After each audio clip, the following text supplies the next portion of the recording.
Welcome to the Hamilton County Commission meeting for June 29th, 2023.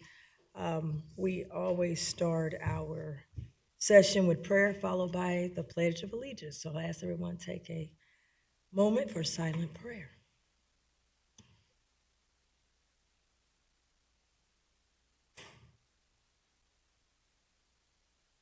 Amen. I pledge allegiance to the flag of the United States of America and to the republic for which it stands, one nation, under God, indivisible, with liberty and justice for all. Thank you. I'll make a motion for the approval of the previous minutes of the previous session. Second. Commissioner Reese. Yes. Commissioner Dreehouse. Yes. Commissioner Summer Dumas. Yes. Okay, thank you. We have two proclamations, and very excited.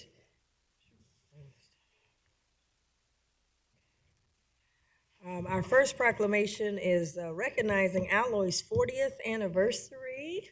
So we're very excited about that. And each of us have it here. All right. Proclamation recognizing Alloy's 40th anniversary. Whereas the establishment of Hamilton County Development Corporation, Inc., in 1983 by the Hamilton County Commissioners marked a significant milestone in fostering the growth of a thriving community within Hamilton County, with a primary focus on supporting small and mid-sized businesses through the provision of the U.S. Small Business Administration 504 lending program funds. And whereas HCDC rebranded in 2022 to Alloy Development Company to better reflect its mission. And whereas the tireless efforts and unwavering commitment of Alloy Development has significantly contributed to the economic vitality and prosperity of Hamilton County, and their dedication deserves recognition and appreciation. And whereas Alloy Development, in collaboration with Hamilton County, has been instrumental in providing resources, guidance, and financing options to entrepreneurs, small businesses, and mid-sized enterprises, contributing to their growth and success. And whereas Alloy Development Company has won various awards, being recognized as a 2020 Best of Ohio for Business Incubators, rated top 10 incubators in the world by the UBI Global, and received the National Association of Development Companies Diamond Award. Whereas the Hamilton County Board of Commissioners officially launched the Hamilton County Office of Small Business in partnership with Alloy on May 22nd, 2023. Hamilton County is proud to partner with Alloy Development Company and recognizes their contributions to Hamilton County's economic development. Now, therefore, be it proclaimed that the Board of County Commissioners of Hamilton County, Ohio, do hereby recognize and celebrate June 29th, 2023 as Alloy Development Day in all of Hamilton County.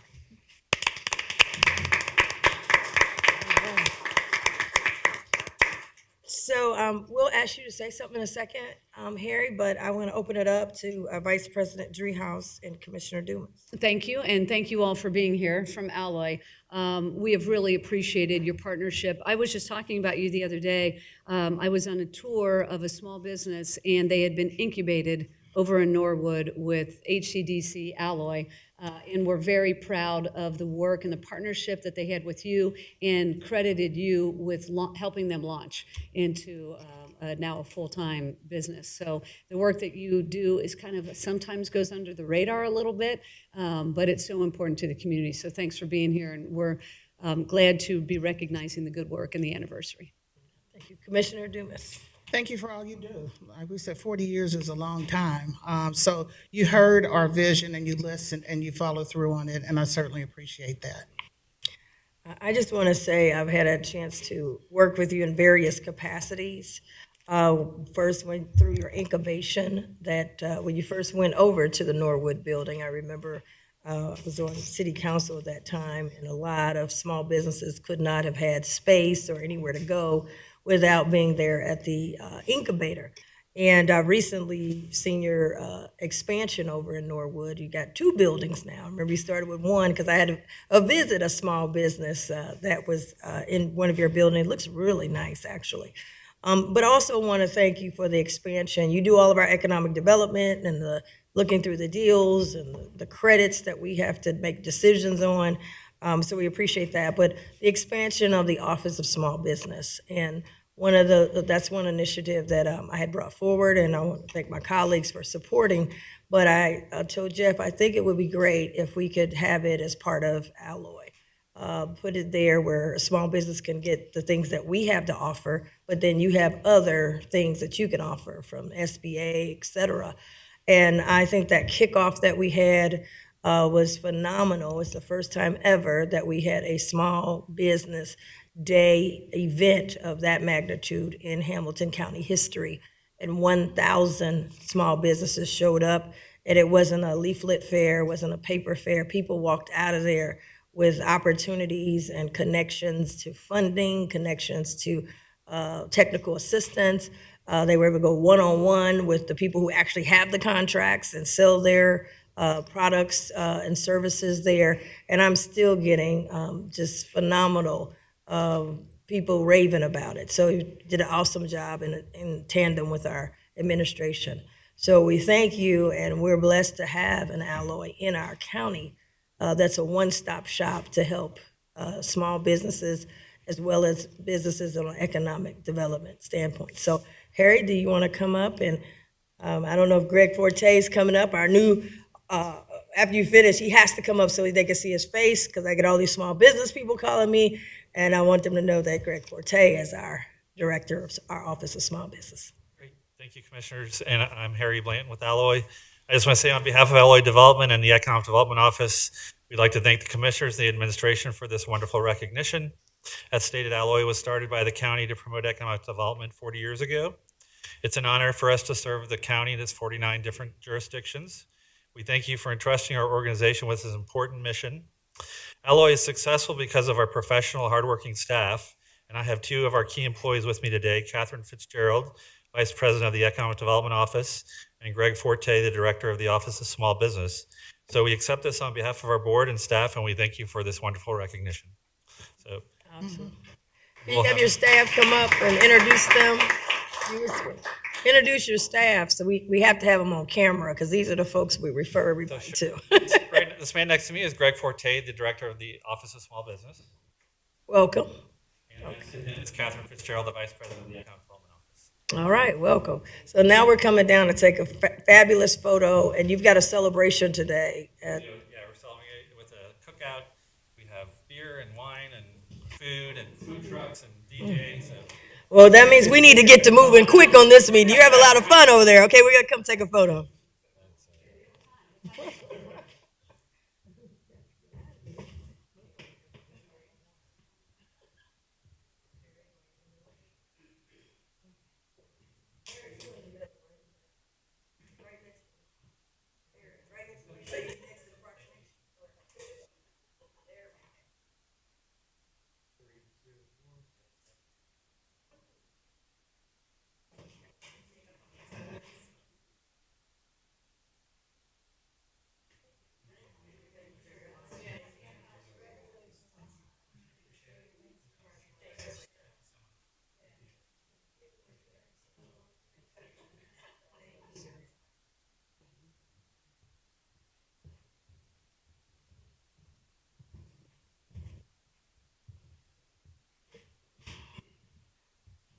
All right, we have another presentation.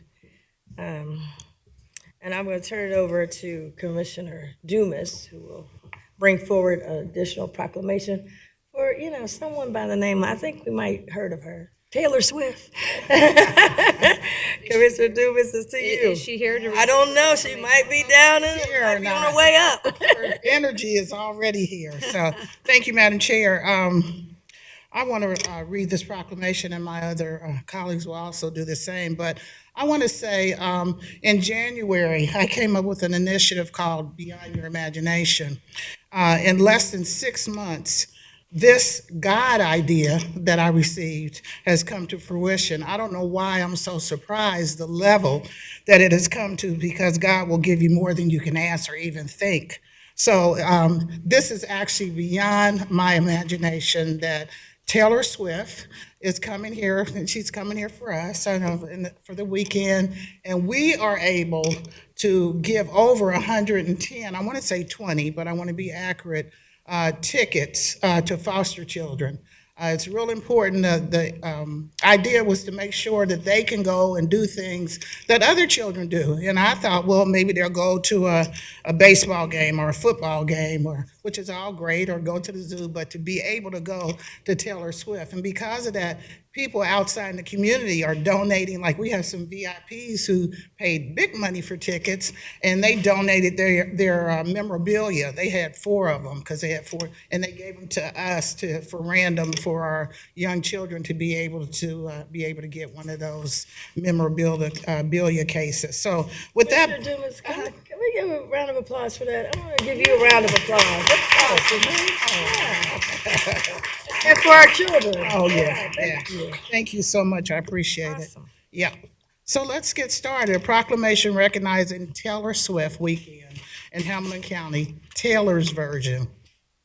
Whereas Taylor Allison Swift, one of the biggest names in music history, will be bringing Taylor Swift the Eras Tour to Paycor Stadium on June the 30th and July the 1st of 2023. And whereas Taylor Swift's record-breaking tour is set to bring estimated $92 million in revenue and economic impact to all of Hamilton County and the surrounding communities. And whereas in glorious happenings of happenstance, Taylor's last visit to Hamilton County was 13 years ago, which also happens to be her lucky number. And whereas attending this historic moment will be teens from our foster care system through the Beyond Your Imagination program, which was introduced by Commissioner Stephanie Summer Dumas with the unanimous support of Commissioners, I feel strange saying my own name, Commissioners Alicia Reese and Denise Driehaus, that gives teens in care opportunities to attend enriching activities. Whereas 120 tickets to the show will be shared with teens in foster care to attend the concert on Friday and Saturday. And whereas, in her honor, all county buildings will be illuminated purple, honoring the upcoming release of her re-recorded album, Speak Now, Taylor's version.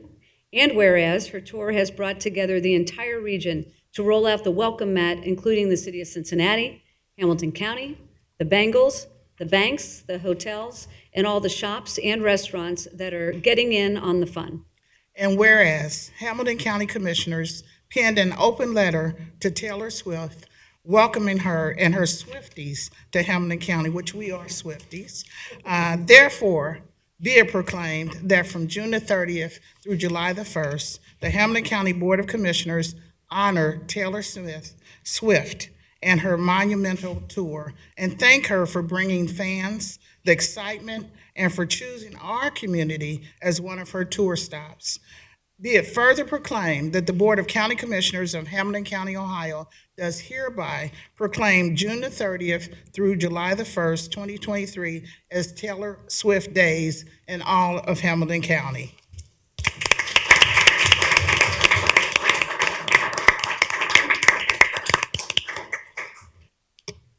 That's So, it? yeah, I was thinking we need to take a picture. We have our bracelets on that. Amanda, if you can come up. Yeah, Yeah.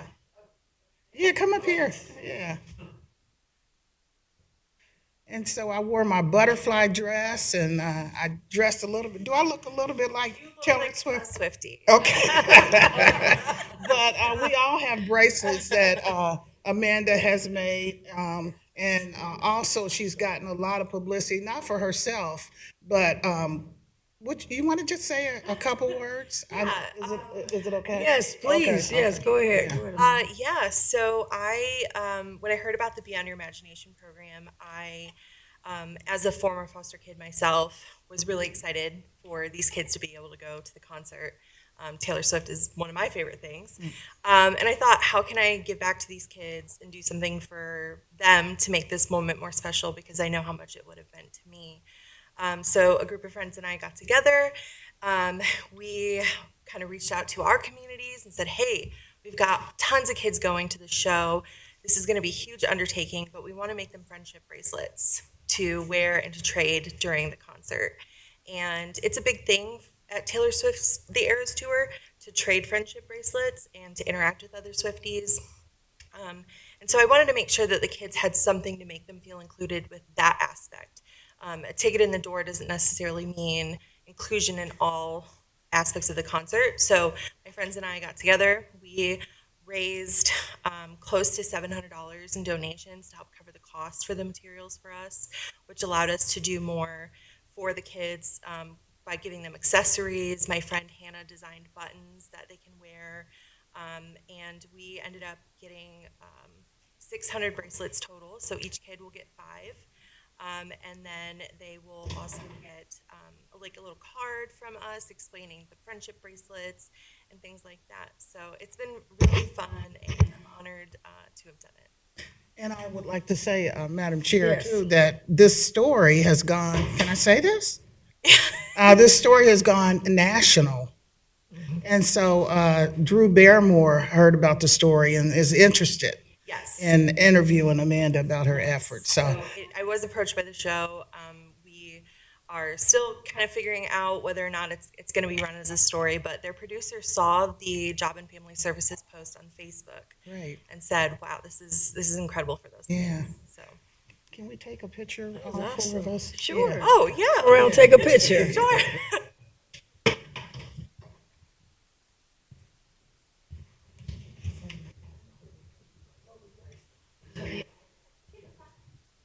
We have the, but it's not in.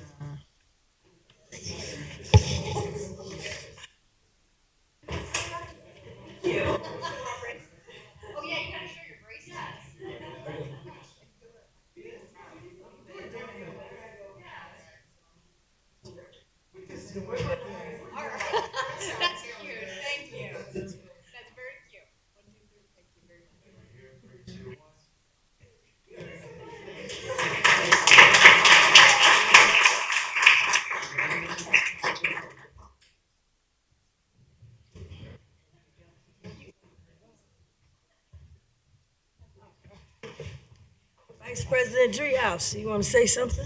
Well, yes, I do. I've been recently educated about the Swifties and the concert. This has kind of passed me by all these years, but I talked to my daughter last night, and she's pretty pumped up. She's in Denver. She can't be here for the concert, but she's very excited that we're hosting Taylor Swift. And then Morgan, my intern, was coaching me up earlier today about all the things Taylor Swift. The merch truck is down there. There's a line 2 blocks long for merchandise down on the banks right now. So it's a very exciting time. And as was noted earlier, the impact to the region is $92 million, which is astounding for 2 days. And so we're delighted to have Taylor Swift in the community. But just to piggyback on what we just did, Commissioner Summer Dumas, I too want to congratulate you on beyond your imagination. I don't think you were thinking Taylor Swift at the time, but here we are, and what a tremendous impact this is having for the kids in foster care that get to go to the concert. I just can't imagine how excited they are, and to bring their swag along with them. I mean, it's just really cool. It's really a cool thing to do. So congratulations to you. And we will reap the benefits from Taylor Swift and the Swifties coming to Cincinnati. We'll be showing off all weekend. So I'm glad to be part of it. Thank you. Thank you. I want to, did you want to add something? Okay, Go let me ahead. finish. No, you added. No, it's not about Taylor Swift, Okay, but it is I'm- about BYI. Okay, I wanted to talk about Taylor Swift. I want to congratulate you as well. And I'm very excited about our foster kids being able to go to the Taylor Swift. I want to thank Amanda.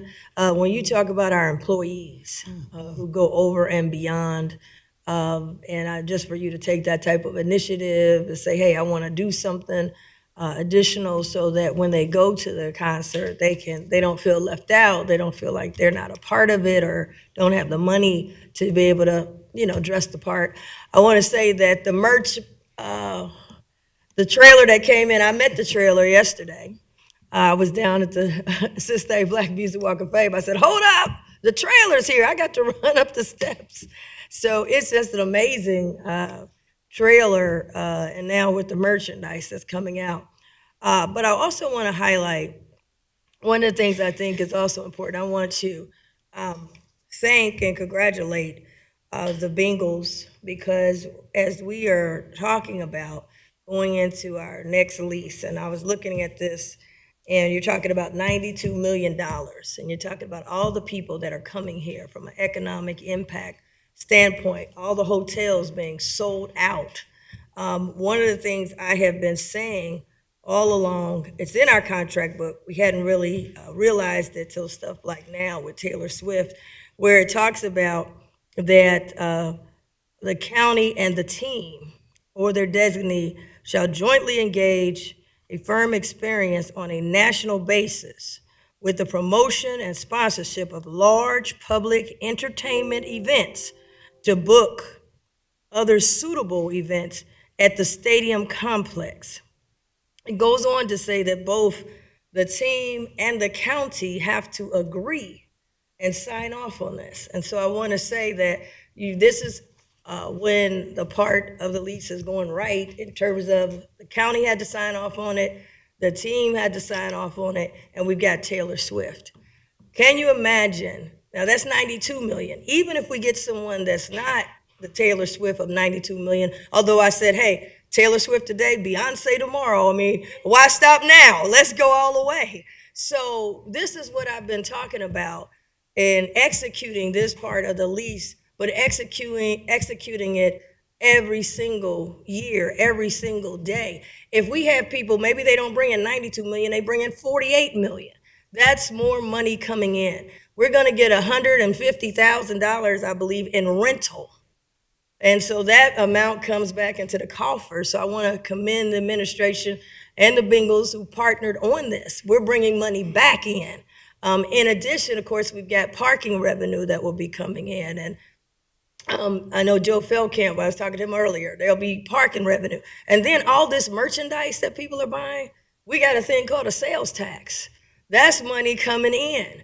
The Taylor Swift is the blueprint for us to be doing this more regularly. It's in the contract, it's in the lease, and this is what I'm talking about. I know at first they said, what are you talking about? More events. Taylor Swift, I want to thank you because you've given us the blueprint. People will come from all over. I mean, the hotels, the Airbnbs, the restaurants, all of that, and then the joy. All the joy that people are having now. I mean, it's just, I feel excited. You just want to dance all the time. So again, I just want to say thanks to the administration and the Bengals, and I want to say, Jeff, Taylor Swift has set what I've been saying. Let's bring more events to our Paycor Stadium, to our Great American Stadium, ballpark, and let's bring more money in, more excitement, more people coming, and more people dancing and having a great time. So again, I'm just excited about this weekend. I'm excited about what's going on right now. And yeah, I got my bracelets on. And I was a cool kid yesterday because I had a picture by the merch, the trailer. So I've officially joined the cool kids. Commissioner Treehouse. They've included me now. I'm included. My niece told me I'm included now. So I appreciate it. All right, Commissioner Dumas, is it on you beyond your imagination? Yes, it is. Yes, go ahead. I just want to take the time to thank the young man who gave us 500 tickets to the Reds game. And we know the Reds are very hot. But it's really, the reason why I want to mention that is that there are a lot of people in the community that have a heart for foster children. And maybe they can't take one in their home or whatever, but they're trying to figure out how they can be a part of this movement. And I see it as a movement. It's not a moment. And so I just wanted to thank him for contributing 500 tickets for the Reds games. That's it. Thanks. Awesome. I have to say this, speaking of the Reds, we're looking red hot right now. I love the Reds and what we're doing and fighting back. And we're just on fire right now. I don't know. Jeff, our county is on fire. I mean, FC, the Reds, the Bengals. I mean, we need to walk got to straighten up a little bit. We're doing some things. Okay, well, thank you very much for that. Now we will go to, we have a, let's see. We have a public hearing. What time is that? 1:15? Yeah, so we got to go, let's go into it. We've got a public hearing on the zoo levy. And I don't know if I turn over to you, Jeff. So I don't know, Lisa, were you going to kick off Lisa Webb, Assistant Administrator, will be teeing up the public hearing? Hello. Hello. Oh, I apologize. Yes, so the Tax Levy Review Committee has been reviewing the zoo levy for the November ballot since January. They've had about a 6-month process involving multiple meetings, the hiring of a consultant, and the creation of a consultant's report on the operations review of the zoo, as well as a public hearing to come to their recommendations. For background, the zoo levy for Hamilton County currently is about $7.2 million a year. It is for providing for maintenance and operations of the zoo levy, essentially the care and feeding of the animals within the zoo.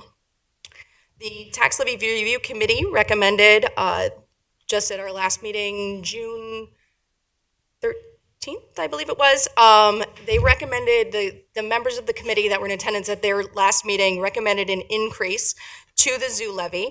The 3 options that they present for consideration for the commissioners was a flat renewal without an increase, a inflationary increase over the last 5 years, and an inflationary increase over the last 15 years.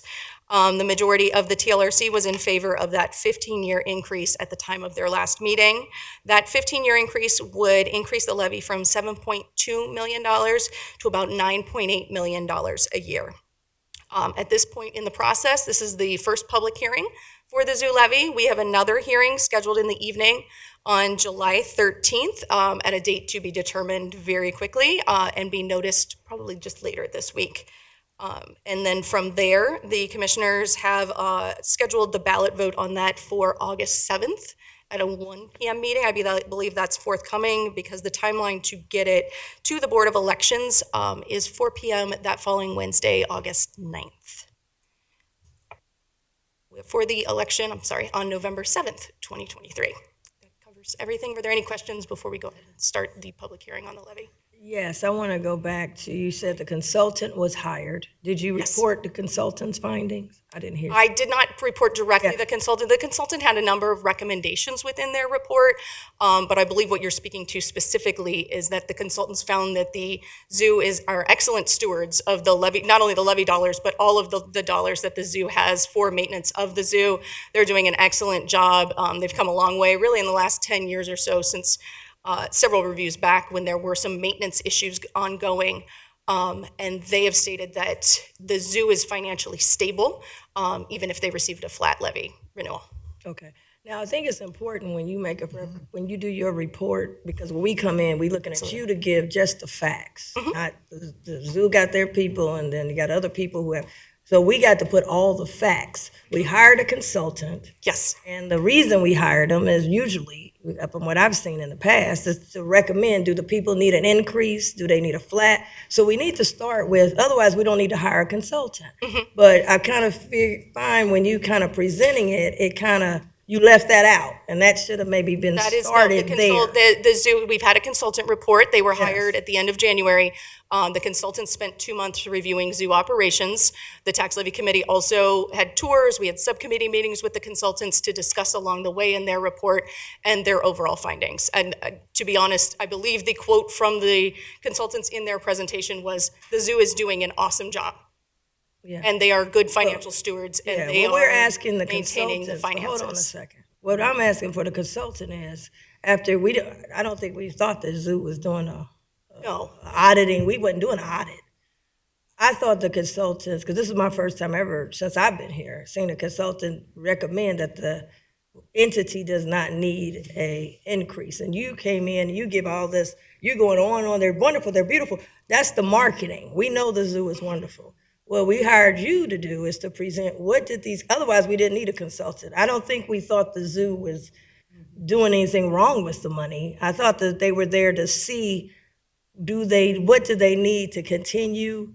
And then what do they need? Because I think it's been a kind of a narrative of they doing a good job, and if they don't get an increase, we're penalizing them because they're doing a no, good I'm job. not meaning- So I just wanted the facts. Yes. What did the consultants Yes, say? the and consultants' findings, and I apologize, I don't have their report specifically in front of me, but the consultants' findings were that the zoo is fiscally, operationally sound and sound to continue for the next 5 years without an inflationary increase. They could still manage the expectations and the growth of the current zoo's capital plan, everything that they have going on operationally over the next levy period. That is correct.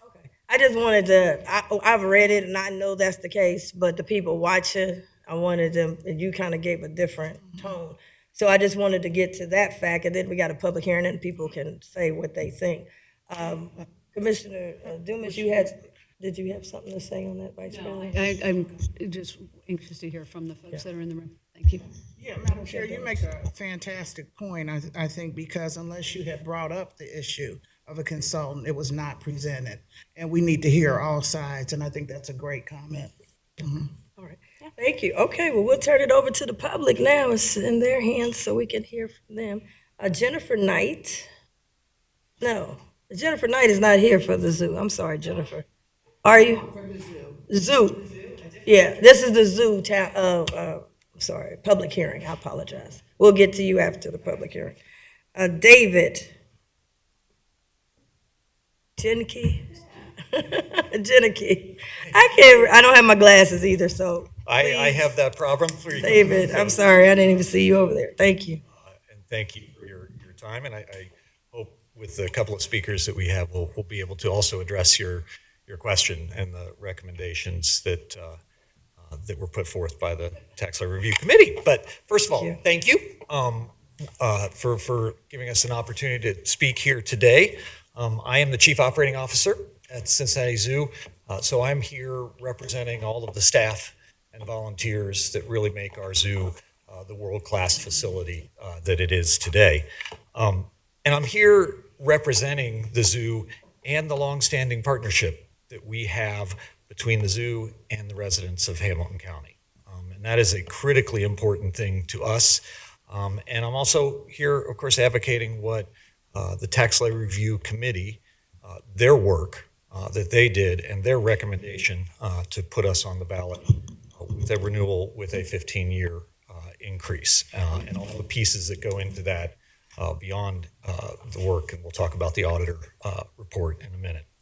I feel a little bit bad speaking You after know you all got the 2 minutes. Taylor Swift. I do I'm have 2 sorry. minutes. Yeah, Okay, I'm sorry. sorry. I'll be really quick.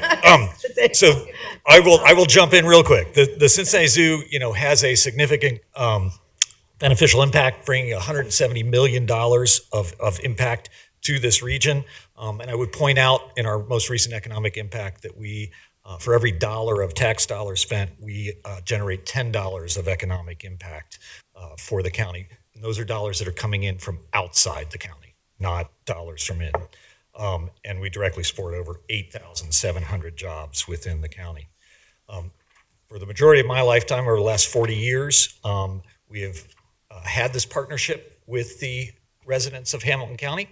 I stress this word partnership, and it is noted, I think, in the TLRC report, and I quote, that this levy is very different. It is an investment in our county, serving all in our county. And the partnership is something that the county residents have valued.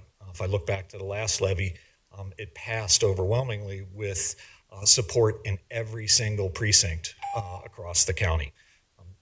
20 seconds if I can. Go ahead. No, go ahead. And the case that I think is important to put on the table is that it has remained flat since 2008. During that time, just the qualified expenses that are tied to this, the basic operating of food for animals, animal health, horticulture, environmental services, and alike, has gone up by 79%. When we started 40 years ago, the levy represented 41% of our overall operating budget. Today, that's down to 17%. With this increase, we do want to continue to keep the zoo affordable for all.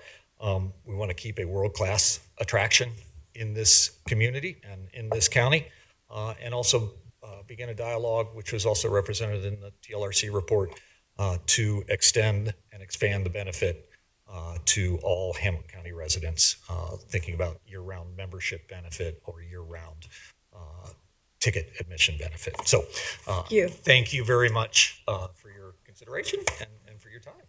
Thank you. Thank you so much. Kathy Crane?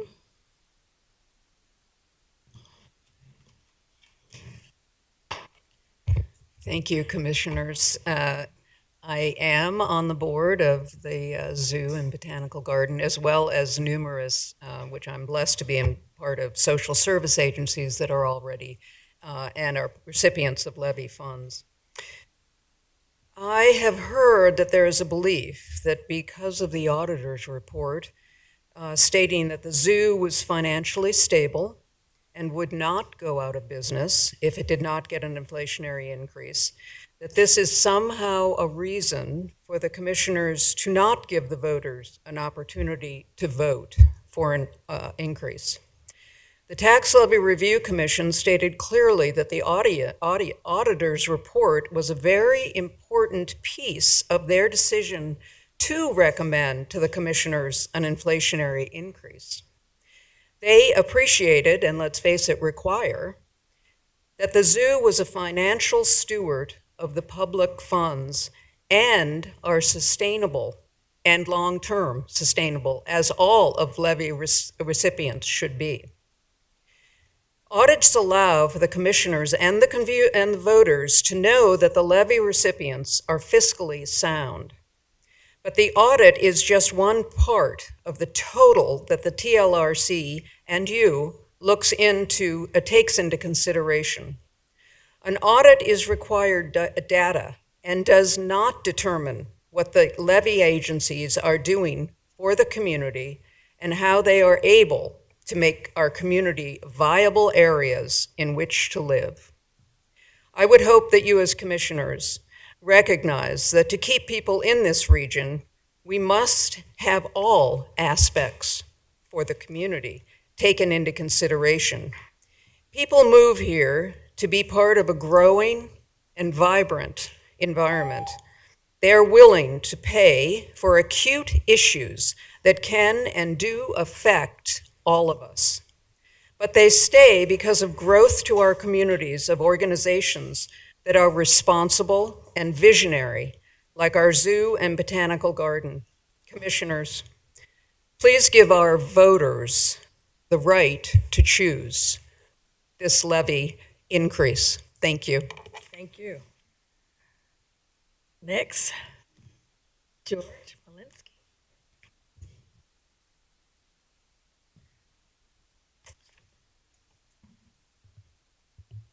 Good afternoon, and thank you, President Reese. Thank you, Commissioner Dumas, Commissioner Driehaus.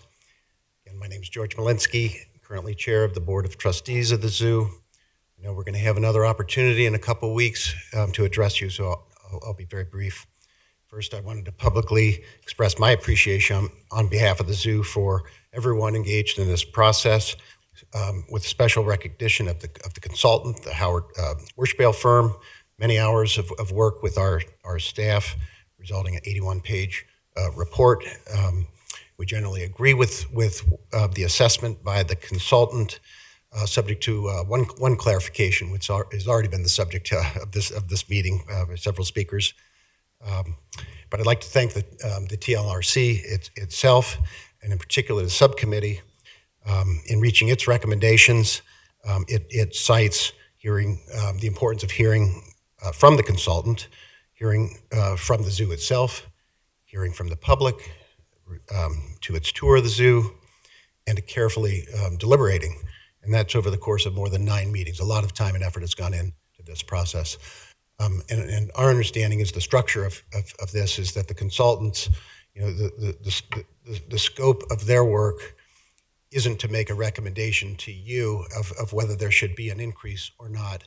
But they do have a paragraph in the report that I think has created some confusion, because it may be a little bit to the side of the scope of their engagement, and that's been the subject of this meeting already several times. But basically, our view of that paragraph is that they conducted what I would call a stress test of the financials of the zoo. Do we have the resources to continue to operate the zoo, and successfully, in the event of a stressful, some kind of an economic downturn? And COVID, of course, is a prime example that we were able to survive that and come out on the other side. We're very strong. But the standard for the zoo is world class. We aim to be number one. Our neighbors up the street, Cincinnati Children's, they've achieved that number one status, and that's the standard we hold ourselves to. And so we know how to achieve that. We know what it takes, and a strong partnership with the county is critical to that. So this partnership was established many years ago, and there was a balance to it between the taxpayers and the zoo. It's been incredibly successful. The inflationary increase just maintains the balance of that over the long term.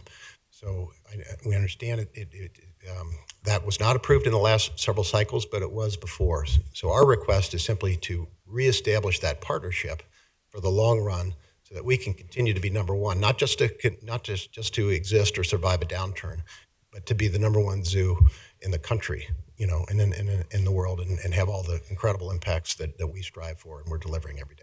Thank you. Thank you. Thank you. That was our final speaker on that, but I'm going to open it up. Vice President Driehaus. Yeah, thank you. Thank you all for being here. Thank you for weighing in on the conversation. I too want to thank, and has been done, the TLRC for all of the work that they did. This is a grueling process, and they're volunteering their time, and so I'm very grateful, and to staff, Lisa Webb in particular, for her work, and for the zoo. I know it's a slog for the zoo too, to provide a lot of information as the consultant does their work, and then the TLRC does their work. So thank you all for partnering in the process with us. We've got one more public hearing. It'll be in the evening off-site, so that people are available or able to come. It'll be a little more accessible than 1 o'clock in the afternoon during the week, which I think is probably not very accessible for people. So I'm looking forward to continuing the dialogue, and I just want to thank those that have been involved so far to provide us with the information we need to make an educated decision. Commissioner Dumas. Thank you, Madam Chair. I know we're going to, as was mentioned earlier, have another hearing, but really the comments brought up more questions for me rather than clarity. I heard one of the speakers say that the levy had been used for 40% of the budget. I'm not asking you to respond at this time, but I'm sure you will at some time. But now only 17% of the levy monies are used toward the budget, and I'd be interested in knowing, when did that change, and why did it change?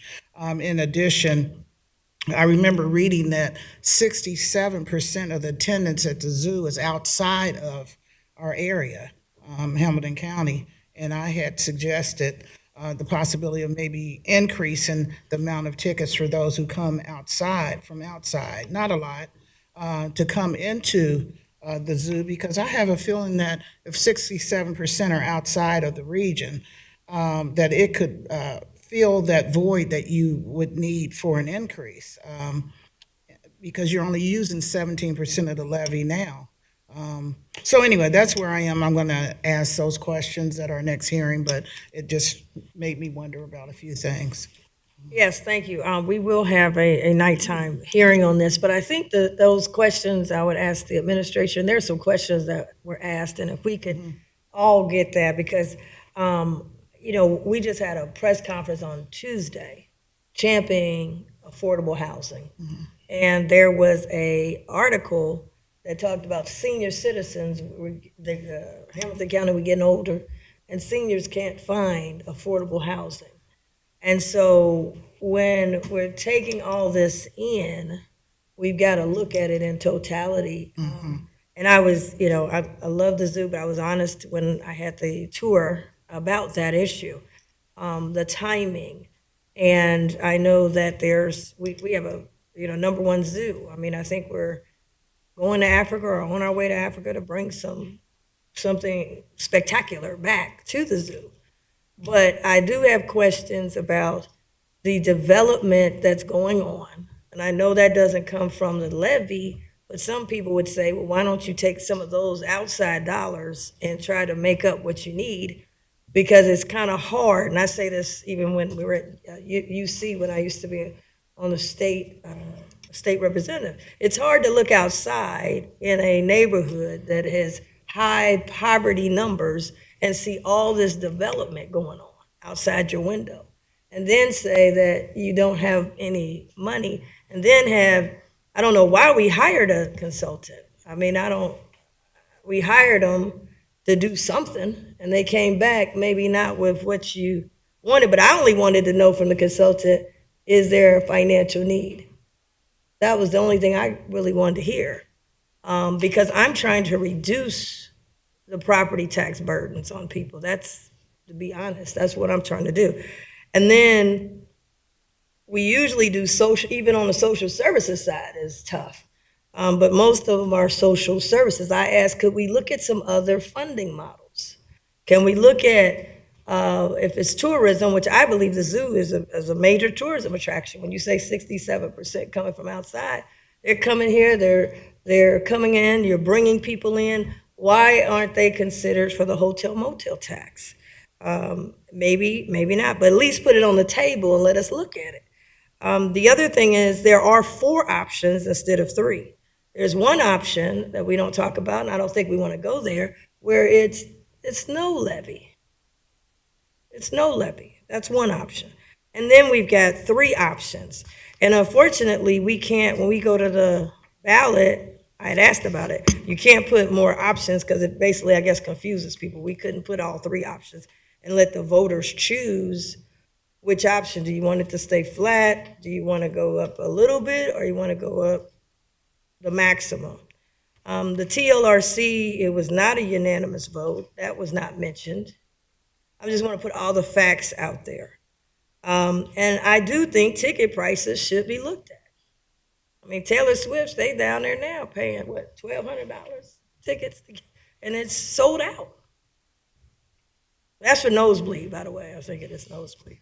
So why not go up on your ticket prices instead of going up on the homeowners? Why not go up on the people who are coming in? I think they would pay it.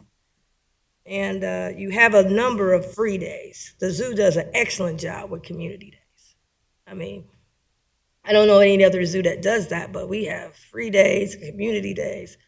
But I'm not necessarily sold on a discount because everybody might not want to have just like everybody doesn't go to the football game. Everybody doesn't go. They may not go to the zoo. If they want to go ahead, and you should pay. So I do want to have those questions that were asked of the board, different questions different members had. But I do think, one, why is it not for ticket prices? That would be the first logical. Number 2, how does this play into our policy of affordable housing? Affordability was our policy. That's what we voted on. That's what we moved forward with. And then are there any other resources that could go to this besides taxing the homeowners? So that's what I wanted to, and there may be others that board members, I'd like to know what the other board members' questions are too. They might know my questions, that we can kind of have a sheet. And then the zoo can also answer a lot of those questions. So we have something that I'm sure they'll be happy to answer some of those additional questions. With that, I would like to, if you all don't mind, advance. There's 3 items on here I'd like to advance.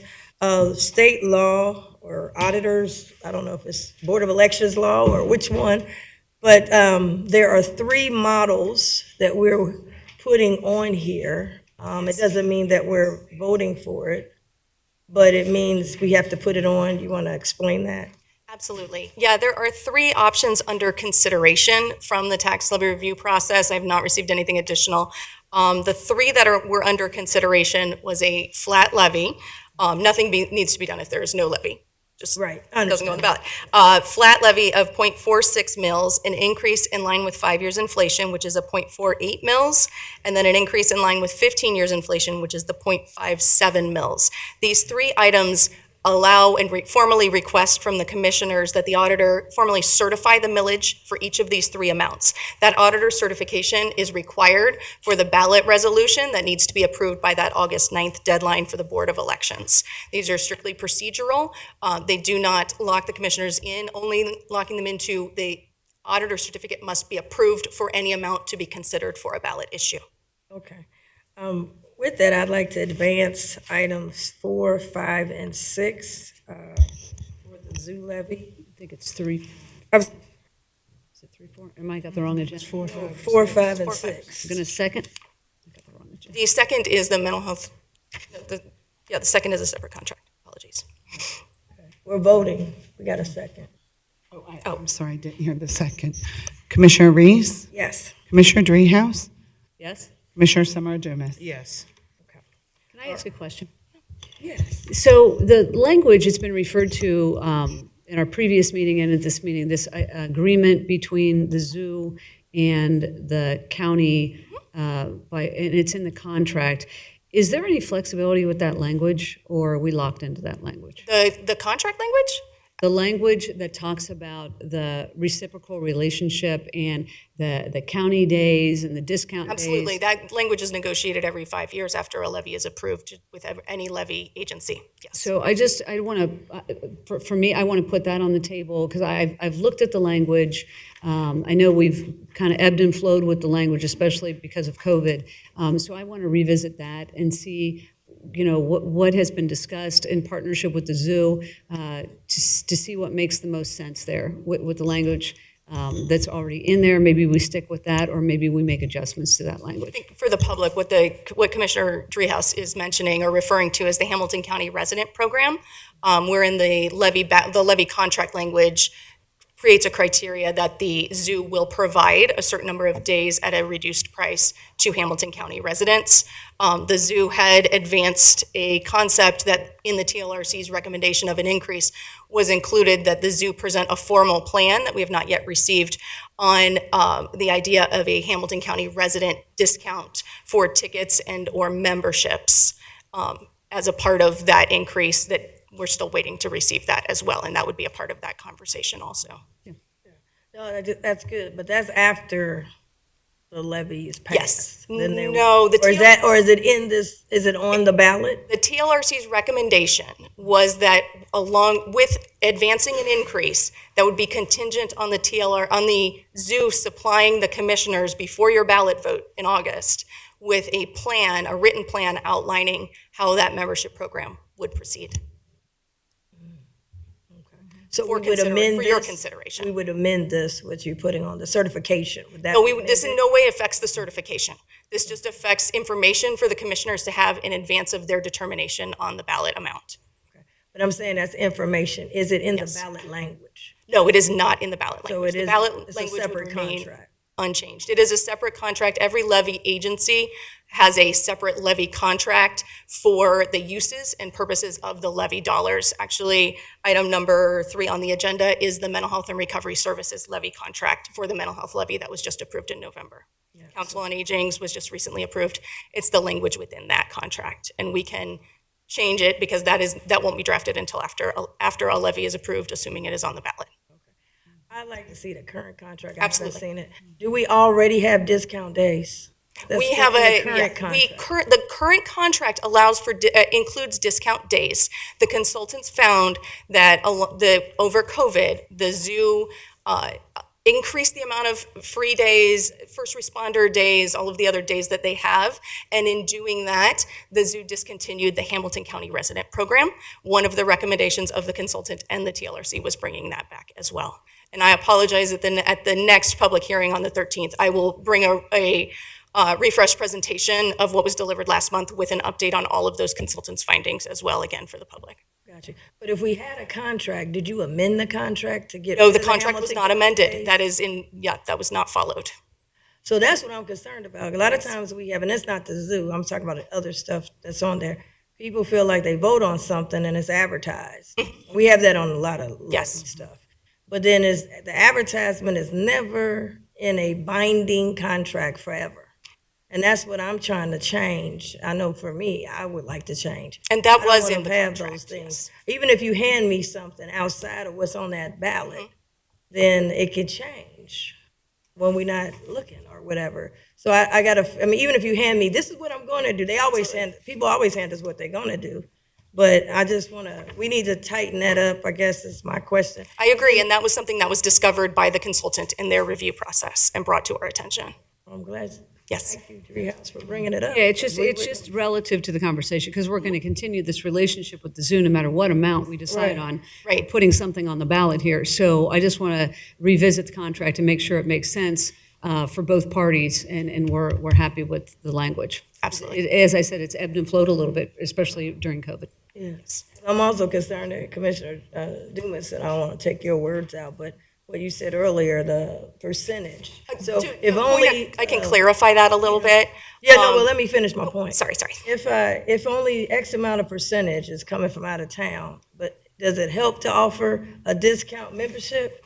Because we have free days, it's not cost, maybe they just want to do something else. So I just don't want to have that we're going to do memberships and only, 16% of the people want to buy the memberships. And it's still a cost, so I'm taxed, plus I got a cost. So I don't know, I just want to get a little more clarification. I can think say you're- that that's something that's been discussed, not just in this review cycle, but in past review cycles with the zoo and the tax levy committee and the consultants as well. Okay, great.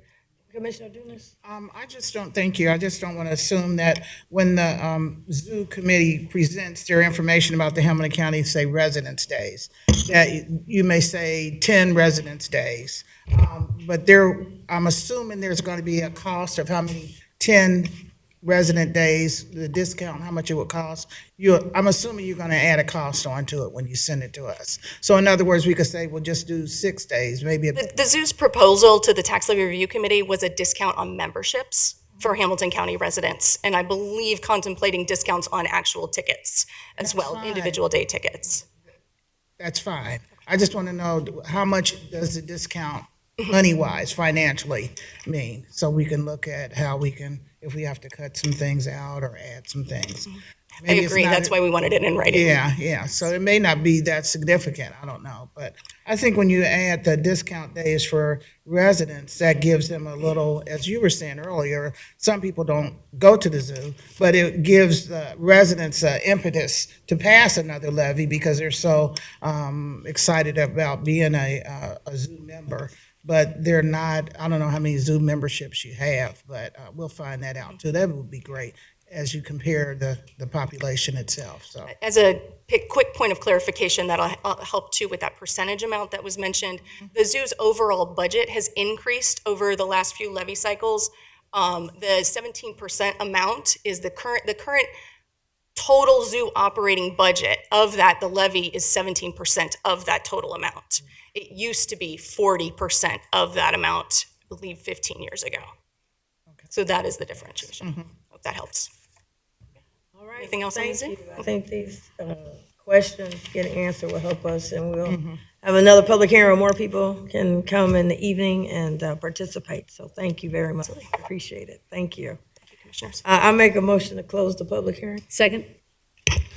Commissioner Reese, Yes. Commissioner Dreehouse, Commissioner Summer Dumas. Yes. All right, going back to public comments, we got Jennifer Knight.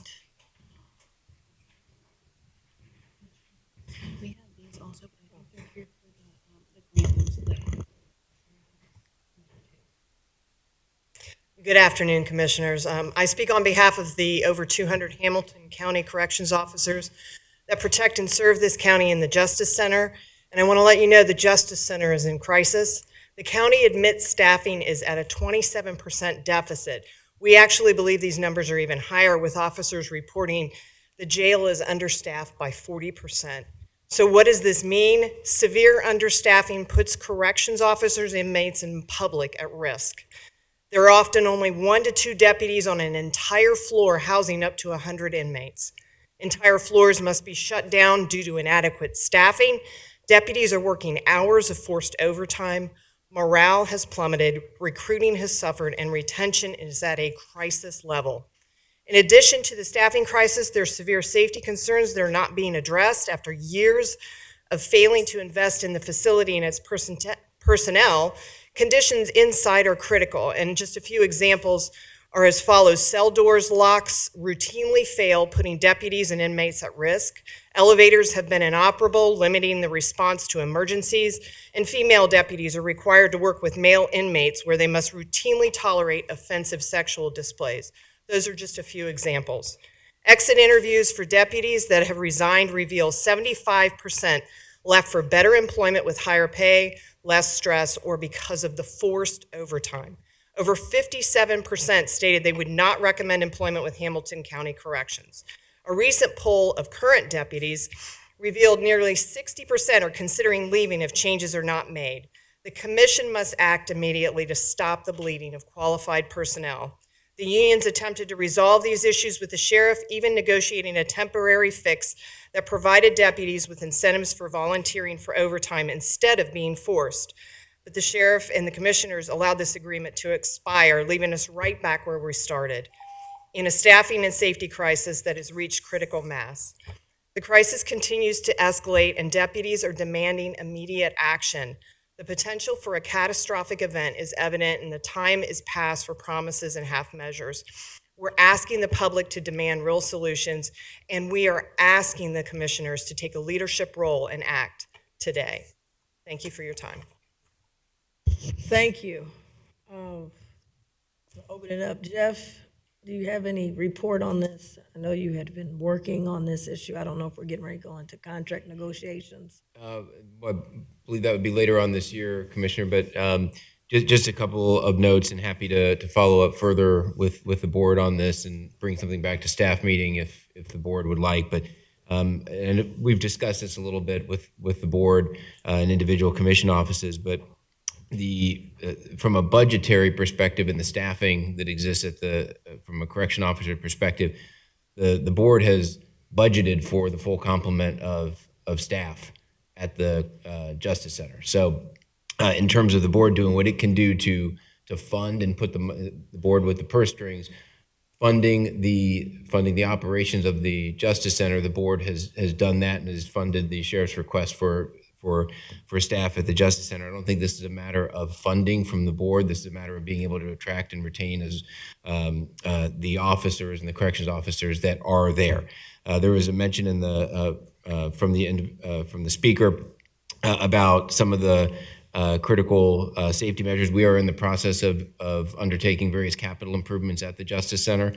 We are in the process of going through the capital process for repairing locks, windows, elevators. I believe the last 2 elevators at the Justice Center are in the process of being replaced now, so we're taking care of some of those. Admittedly, there was a time in the past when the county had less financial resources than it does now, where capital maintenance across the entire county we just didn't have the ability to do it. But since the financial capacity has increased, we have put more and more funding into the Justice Center to replace some of those those items of high criticality. So more to come on this, Commissioner. I'm happy to provide some more detailed report to you on this in terms of the mention of the MOU for overtime, that type of thing, so that the board can consider policy options as appropriate. Okay. I just want to go back until the funding. Can you go back to the funding? Because there's some say, oh, you didn't fund it. I thought we funded fully what Sheriff McGuffey had asked us to do, and it's more funding than had been in the past, if I'm my understanding. Yeah, I don't have the budget with me here and now, but in terms of the funding for the number of corrections officers, the board approved a budget that included resources for the full complement of corrections officers. There is always an amount for vacancy, a small amount taken for vacancy out of almost every department, because no department is fully staffed all the time. But in terms of funding the full complement of corrections officers, that was done in the board's budget. So again, happy to follow up with more information, but I can do that between now and the next staff meeting. Vice President Driehaus, do you have any? Well, I've been involved in this issue a little bit, and my understanding is the sheriff wanted to come in to a staff meeting to help address some of the issues that have been articulated, not only here today, but just in general. And as Administrator Ludo said, we have taken a lot of steps to address some of the concerns related to capital very recently, and all those projects are underway, in addition to the double overtime, which we just took action on recently. So I would be interested in having her, and I know she's expressed some interest in coming, maybe in July sometime. So I don't know if she's already coordinating with your office, but I think it would be helpful to have a dialogue with her to get a better understanding. Yes. We invited her to come in on actually Tuesday of this week because we wanted to get out in front of this. But the schedules had not matched up. She wasn't able to attend, but we will have her in even if we have her come before a Thursday meeting because something of this magnitude, I'm sure she has a lot to share with us. She is our advisor and leader as it relates to the sheriff's department. She was elected as the sheriff. And her job is I don't know her job. She is the expert on her job. And she brought before us a plan with funding, and we went with that plan and funding. So I definitely would like to have the sheriff come before us, even if we do it as part of the beginning of our Thursday meeting, because I don't want a narrative out there. I know that we as a board acted on the plan. We funded the plan. And Jeff, can you add one more thing about the safety over there? Because I want our officers and the people to be safe over at the jail. You said that we made some capital improvements. They were long overdue, and kind of where are they? I want to emphasize that to people. The locks are being repaired as needed, but there is a broader contract for repair of the locks in totality that we have an RFP that was just open for, so that process will start here shortly. Also, the window replacement of some of the broken windows that were over there, keeping up on that to a greater extent, and obviously the elevators, which the speaker mentioned as well, which was a concern brought to the board several years ago, which the board then put funding towards to make sure that all of those elevators were repaired. And there are some other things within the Justice Center as well. I can get the board again a full report on all the capital projects going on within the Justice Center. But I also just wanted to say broadly, and I know the commissioners echo this, that we have in the county, and this is more for folks watching at home, every job of the county is important, right? But we have multiple job classifications that are highly critical, highly stressful, highly sensitive jobs. And it includes corrections officers, adult and juvenile corrections officers. It includes 911 call takers. It includes social workers that go out and protect our children. And across the nation, we are facing a crisis of being able to attract and retain those positions. I'm not aware of a community that has the answer for this, but to the speaker's point, and I've been corresponding with Frank Spataro on this, we're happy to continue to work with the sheriff's office to do everything we can from an HR perspective to support the sheriff in the ability to attract and retain corrections officers, obviously deferring to the policy guidance of the board as well. But I just wanted to let the board know and the public, because I know the board is well aware of this, but the public that this is a national problem, and it's a problem here, it's a problem nationally, but we are taking action to try to address it to the degree we can. We'll continue to work on that. Thank you. Commissioner Dumas? Thank you, Madam Chair.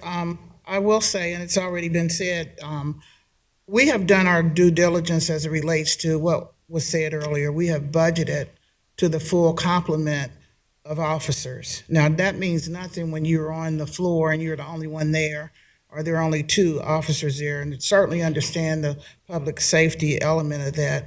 But no amount of money is going to give us an answer for this critical safety issue. I mean, you can raise wages. It doesn't matter if you only have 2 officers and you need 4. So what I'm looking for, and as you were saying earlier, we've done additional repairs over there. We've really never said no on anything that was asked because we knew it was a public safety issue. I'm looking for solutions. I mean, I understand that the call is coming out, that the commissioners need to do something, and we've done lots of things, and we're concerned about the safety of our officers, and we're concerned about not having enough. I know the sheriff herself had additional training classes to try to get more officers in.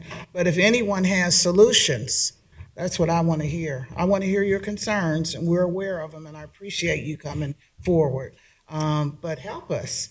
If you can think of something we didn't think about, we're trying to market and get more people in to serve you. And so people don't have to do double overtime and all of that. So this is a problem that is also an issue for us, and we're concerned about it also. Thank you. Thank you. I think that was good. I mean, like you said, we got the all hands on deck. Like you said, money is there, but we gotta try to get the people. Safety is important. So thank you very much for being here. We appreciate it. Okay, now we're going to our, I was gonna ask the commissioners, do you mind if we've got some folks that's been waiting on us. Can we kind of go to the calendar to get, we've got a couple of speakers here. Mr. Aludo, is that okay, or who? Can we go, let's get to the, I think it's the ARPA. Yeah, sure. Item number two on the regular agenda. Yes. Yeah, I believe is Sarah going to walk us through? There she is. She's behind the pillar. So, thanks, Sarah. Good afternoon, everyone. I'm here to present item number 2, which is a resolution with Cincinnati State Technical and Community College. It is for $1,499,999. I know that's a weird amount. We were just like one little dollar off from the proposal, and I'm a very accurate person. This is a sole grant for approval under our nursing expansion program. The board obligated $1.5 million for local nursing programs to allow for additional students for LPN and RN programs under the ARPA funding. The project will increase the combined class size of its LPN and RN programs by 100 students a year. Its goal is to maintain a 75% graduation rate, a 30% increase in diversity, and a 95% job placement rate.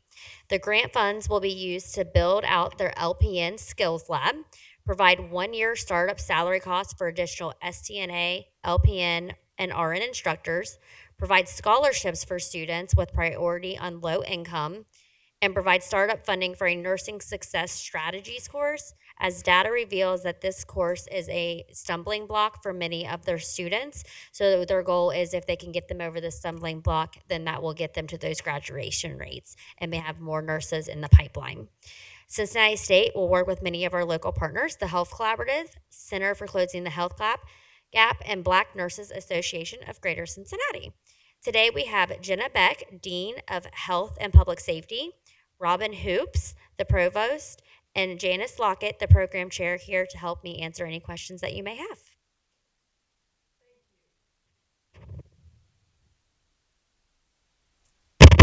All right, thank you.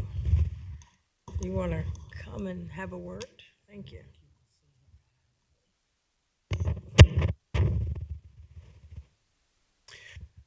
On behalf of Cincinnati State, on behalf of our President, Monica Posey, and our Board of Trustees, I just first wanted to say thank you so much. I deeply appreciate the opportunity to expand our current nursing programs. Can you pull your microphone up so they can hear you? I'm sorry. Sorry, is that a little better? That's better. Closer. So yeah, as I was saying, I just want to express the gratitude on behalf of the college, on behalf of President Monica Posey, on the opportunity that this grant provides us, which is to really expand by 100 students our current LPN, RN, and STNA programs as well. Just a quick shout out to the quality of our programs and the diversity of our programs in the Cincinnati region. We, of course, are, from an access standpoint, the most affordable pathway into an LPN, RN, STNA, or BSN. But in addition to that, it's not necessarily well known, is that from a quality standpoint, the pass rates on our RN NCLEX, that's the certification that you have to go into the field, exceed that of any of the four-year institutions. It stands at around 90% year after year. In addition, from a diversity standpoint, solving the lack of concordance problem that we have in terms of our patient population versus the nursing workforce, to diversify that, we have by far the most diverse graduating class from our nursing program. So I feel like we are the solution, and this grant totally aligns with that strategic focus that we have of not only expanding the number of nurses going into LPN, RN, STNA, but also expanding the diversification, the underrepresented populations in those fields. So we're very excited about it, very excited to work with our partners, the the Health Collaborative. Hope Arthur is here. I think that she had filled out a card to say a few words. And in addition, Closing the Health Gap and Black Nurses Association, we look forward to working with them to start implementing on this grant opportunity. So just, again, thank you so much. And Dr. Janice Lockett, who is the long-term program chair of our RN program, is here to say a few words. But if there's any questions for me, happy to answer those now. We'll allow them to say a few words. Thank you. Thank you. And as soon as I stepped up here, of course, everything I had to say went off my screen. The Nursing Expansion Grant will support the need to increase nurses in our region. We've heard that, right? Years ago, I was given a sabbatical. And during that sabbatical, I wanted to answer the question, what makes a difference in student success? What are those factors that contribute to student success? What I found was several factors. The focus at that time was on recruiting. And so my focus was on retention and graduation, because in order to increase the pipeline, we not only have to get them in, but we have to help them to graduation. What I found with this grant is that it has included many of the factors that was identified when I researched what are those factors, such as providing financial assistance to our students so that they don't have to hold on to full-time employment and they can decrease their hours at work by getting some financial support. The other thing was we needed more space. Where will we be able to put the students without having additional space? And as I said to you on the last visit, we had to have faculty. All those things have been included. And the number one thing that I'm most excited about is we knew if we could get our students through their first year, the second year retention was so high, we would lose fewer students, 1, 2 maybe at the max. And so by having a course that will allow us to have a safety net for these students, that when they didn't quite get it the first round, that we could step in and support them with additional support outside of what they're doing in the classroom. And we found that to be very successful, but funding that was very difficult for us. So thank you. Thank you very much. Ms. Lockett?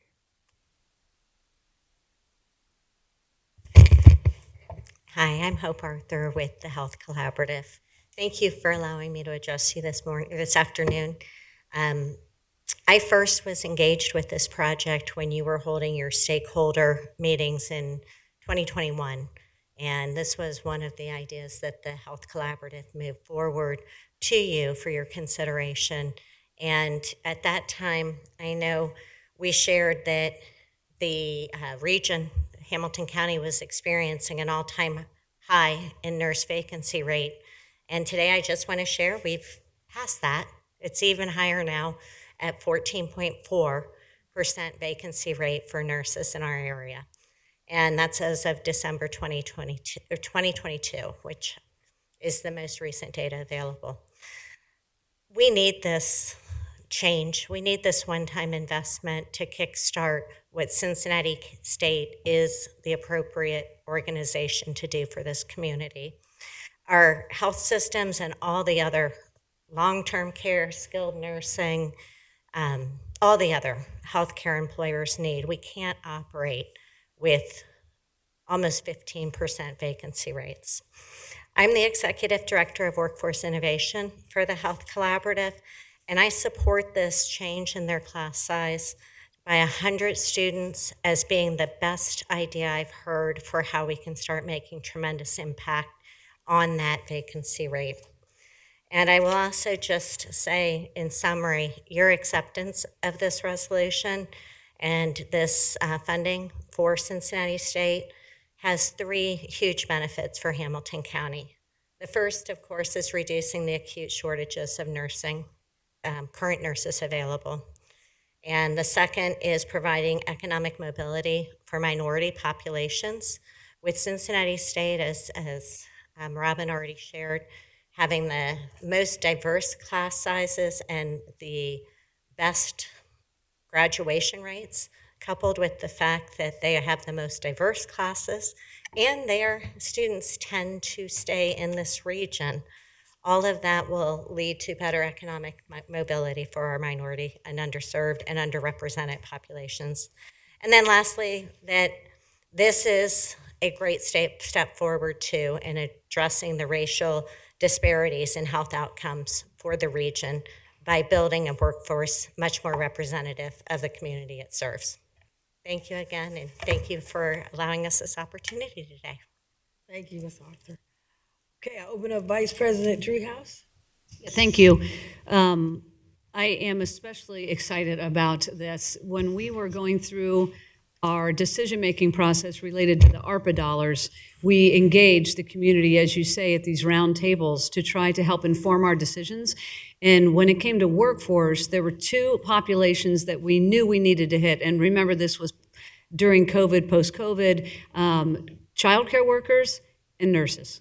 And those were the two groups that we identified, that the group identified, and said, this is a critical need, and we're not going to get back on our feet if we don't do this for those two populations. So we are lucky in this community to have 4C on the child care side to increase the folks that are going into that field, and now Cincinnati State on the nursing side to partner with us to make this happen. Without the partnerships in the community, we can't get it done. And so I am thrilled to have the resolution in front of the board for approval and anxious for you all to get underway with the work to start to provide more capacity for the nursing profession and get those folks employed in some of our area hospitals and nursing facilities. So thank you so much for the partnership. Commissioner Dumas. Thank you, Madam Chair. 100 more nurses is huge. And I'm hoping there's also a critical need for social workers. We'll be looking at that soon also, but I'm really happy about that. After all, we do need more nurses to tell the doctors what to do, don't we? So anyway, but thank you for all you do. Appreciate it. Yeah, thank you. I would echo that this is major. And we're looking at just a little shy of $1.5 million. Another example of the board. Of course, we thank the Biden administration for the funding to come down here. But I also have to commend our board and our administrator, because a lot of counties were unable to get their money out the door. Some returned money. That's money that didn't go to help the people. And I think us investing in careers and in an industry where we have a medical crisis going on right now in terms of workforce. I had Dr. Keith Melvin. I interviewed him on last Friday, and he was talking about the crisis. We've got people retiring, no one to fill those positions, and it's critical. Your health is your wealth, and it's critical to have good nurses. They're the front lines to all of this. The emergency rooms are filled, they don't have enough people, overworked. I mean, it's just unbelievable right now. And so to come in with something that will impact 100 new nurses, that's a game changer. So excited and happy to support this. And I echo with Commissioner Driehaus talks about, even with child care. I mean, these are some critical investments that we're making that I think will have a long-term impact. It's not a one-time and then it's over. These are folks that will be in this career and help us in these critical areas that are in crisis. So with that, I would like to make a motion to approve item number 2. Second. Commissioner Reese? Yes. Commissioner Driehaus? Yes. Commissioner Summer Dumas? Yes. Thank you, Cincinnati State. Thank you very much. Okay. We'll get back to our regular scheduled programming. Open it up for comments. Commissioner Driehaus, Vice President Driehaus. Thank you. I will be brief. Wanted to mention, and a couple things have already happened, the CDF announcement about housing that's been referred to. I'm super excited about that too. And as you say, the Biden administration is making all these things possible for the citizens of Hamilton County. So grateful for that partnership. Also, I went over on behalf of the commission to the Change Court yesterday. There was a woman, her name is Alicia Arnold. She graduated from Change Court, and we offered a proclamation to her and celebrated her day. She was very excited about that. I had the opportunity to read the governor's resolution as well, but they were very excited about ours because we named the day. So also wanted to mention, had a press conference with Sherrod Brown yesterday, the senator for Ohio, talking about the Fend Off Fentanyl Act. This is an act that he has proposed. It's bipartisan to try to get to the supply side of the addiction crisis in our community. Fentanyl is killing the majority of people that overdose in Hamilton County. We lost 433 people last year to overdose. While that number is down from the year before, that is still an extremely high number, and the vast majority of those individuals died from fentanyl poisoning. And so this legislation will help us with the supply side and trying to get to the cartels and the manufacturers of fentanyl to try to tamp that down so that we don't have these dramatically high numbers in Hamilton County. And then lastly, I just wanted to announce really a couple of things that are coming up tomorrow. The drug court with Judge Sanders is doing an outreach on Court Street tomorrow from 11 to 2. So it's exposure for her about the work that she's doing with the drug court right in front of the county building. And then the One Stop is operating over at the Justice Center, and that's where we have all these agencies come together and provide support for those reentering the community, whether you need a driver's license or helped with employment or housing. The One Stop is the place to go. And so that, I think, is from 10 to 1 or 10 to 2 tomorrow afternoon. So a lot going on in the area related to some of the folks that might need to access those support systems. Thank you. Thank you, Commissioner Dumas. Thank you, Madam Chair. Most of the same items that Commissioner Dreehouse has brought up, but I did have individual meeting with MSD to try to get a better understanding of their focus, their vision, what they're looking for from the commission. Very interesting meeting. I met with Metro. They have more great things that are coming out. They have the Metro Now, which is out in the suburban area, which lots of people are using. So I just want to let the residents know when you pass that issue 7, they are doing great things. And if you want more information about what they're doing, just get on their website. I attended the ARPA Affordable Housing Awards program. In addition, there was a Limpica opening. Jeff Ruby had an opening of his new restaurant, and one of my staff attended for that. And the Hamilton County ARC Full Coalition meeting that was held, my administrative assistant always attends that, and she attended that meeting. There was a press conference, as was mentioned earlier, regarding affordable housing. I know you'll mention more, Madam Chair, about how much we are actually spending on affordable housing. And then the One Ohio Region 2 Recovery Foundation Board I attended yesterday. We are far ahead of other counties as it relates to looking at how to get that money out quickly for prevention, treatment, housing, and we just have a great group that's working on that. And I attended the Sunshine Law training, which I have to do every time I'm reelected, so I'll be probably doing that maybe 4 more times each time. But anyway, I think that will end my report. I'm going to have I'm part of a webinar this afternoon if we get out in time. I think we will, with the White House, and they'll be talking about contraceptive initiatives, interventions, and abortion, and where Joe Biden is, his administration is on that. So that will end my report. Okay, thank you. Yeah, and to start out with, we had a fantastic press conference in partnership with CDF Tuesday rather, and this board is we put forward $40 million of the ARPA money to affordable housing. I think our largest investment, and it is, I believe, the largest investment of a government entity toward affordable housing. So we're serious about it. We know it's a difficult topic. It's difficult to do. We met a lot of the smaller developers who are building these homes and affordable units. And the big thing about what we announced was $14 million out of the 40 out the door. A lot of times we hear about the announcement, but what happens after the announcement? Well, $14 million went into shovel ready. That means it's ready to go, and the shovels should be digging as we speak. to get these units up and moving. So we're very excited about that. Also, was excited to announce out of those units that we're talking about, we're talking 2 projects specifically for senior housing, senior citizens who are struggling every day to find affordable housing. And so I'm very excited about that. And like I said, you know how I am about my seniors, because we're all going to be senior citizens, and I hope someone fights for me, so I got to fight for them so we could have a great future. So very excited about that. I thought that was very good. And CDF will be having more announcements with our partnership as it relates to that.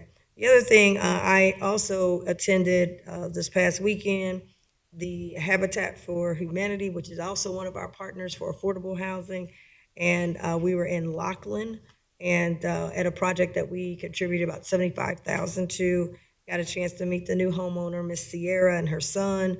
It was just a wonderful partnership with Hamilton County and Habitat for Humanity, and to see the home open, and it was just great. It was just great energy. So I attended that along with my chief of staff, Veda Stevens, and that was a positive thing representing the board. In addition, my chief of staff attended the Cincinnati Mayor's Operation Hospitality meeting in preparation for the Cincinnati Music Festival. And so they're getting ready, and certainly Taylor Swift helps us to get ready for that. So that was really good. In addition, I was also a speaker at Procter & Gamble headquarters for the Ohio Minority Supplier Conference. And that was a great crowd of minority businesses who do work for corporations, and also understanding the work that we're doing here with our program, and for us to have an equity and inclusion program. And I know that we will be having an update soon. We launched the program, we have the goals, and we'll be inviting Mr. Robert Bell back to now talk about where are we at now as it relates to that particular program. But they're very excited to hear about what we're doing and what we plan to do in the future.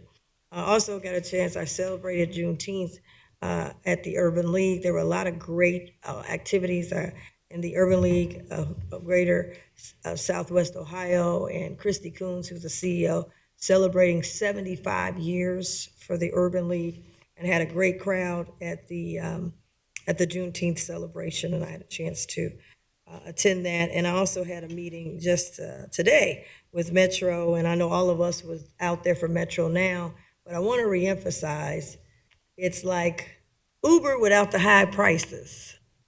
It's on demand like Uber, but you only pay $2. I mean, there's nowhere else you could go and get a ride for $2.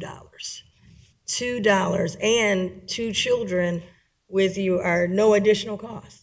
So it's affordable. And so Daryl and his team is doing an awesome job over at Sorta with, thanks to Issue 7, with all of these type of things.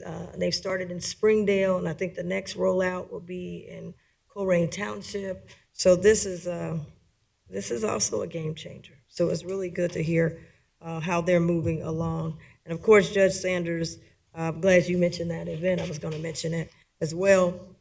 But I want to also mention that the next stops for the 513 Relief Bus, which would be back out Friday, June the 30th. It would be with the Downtown Reentry Program together from 10 to 1 p.m.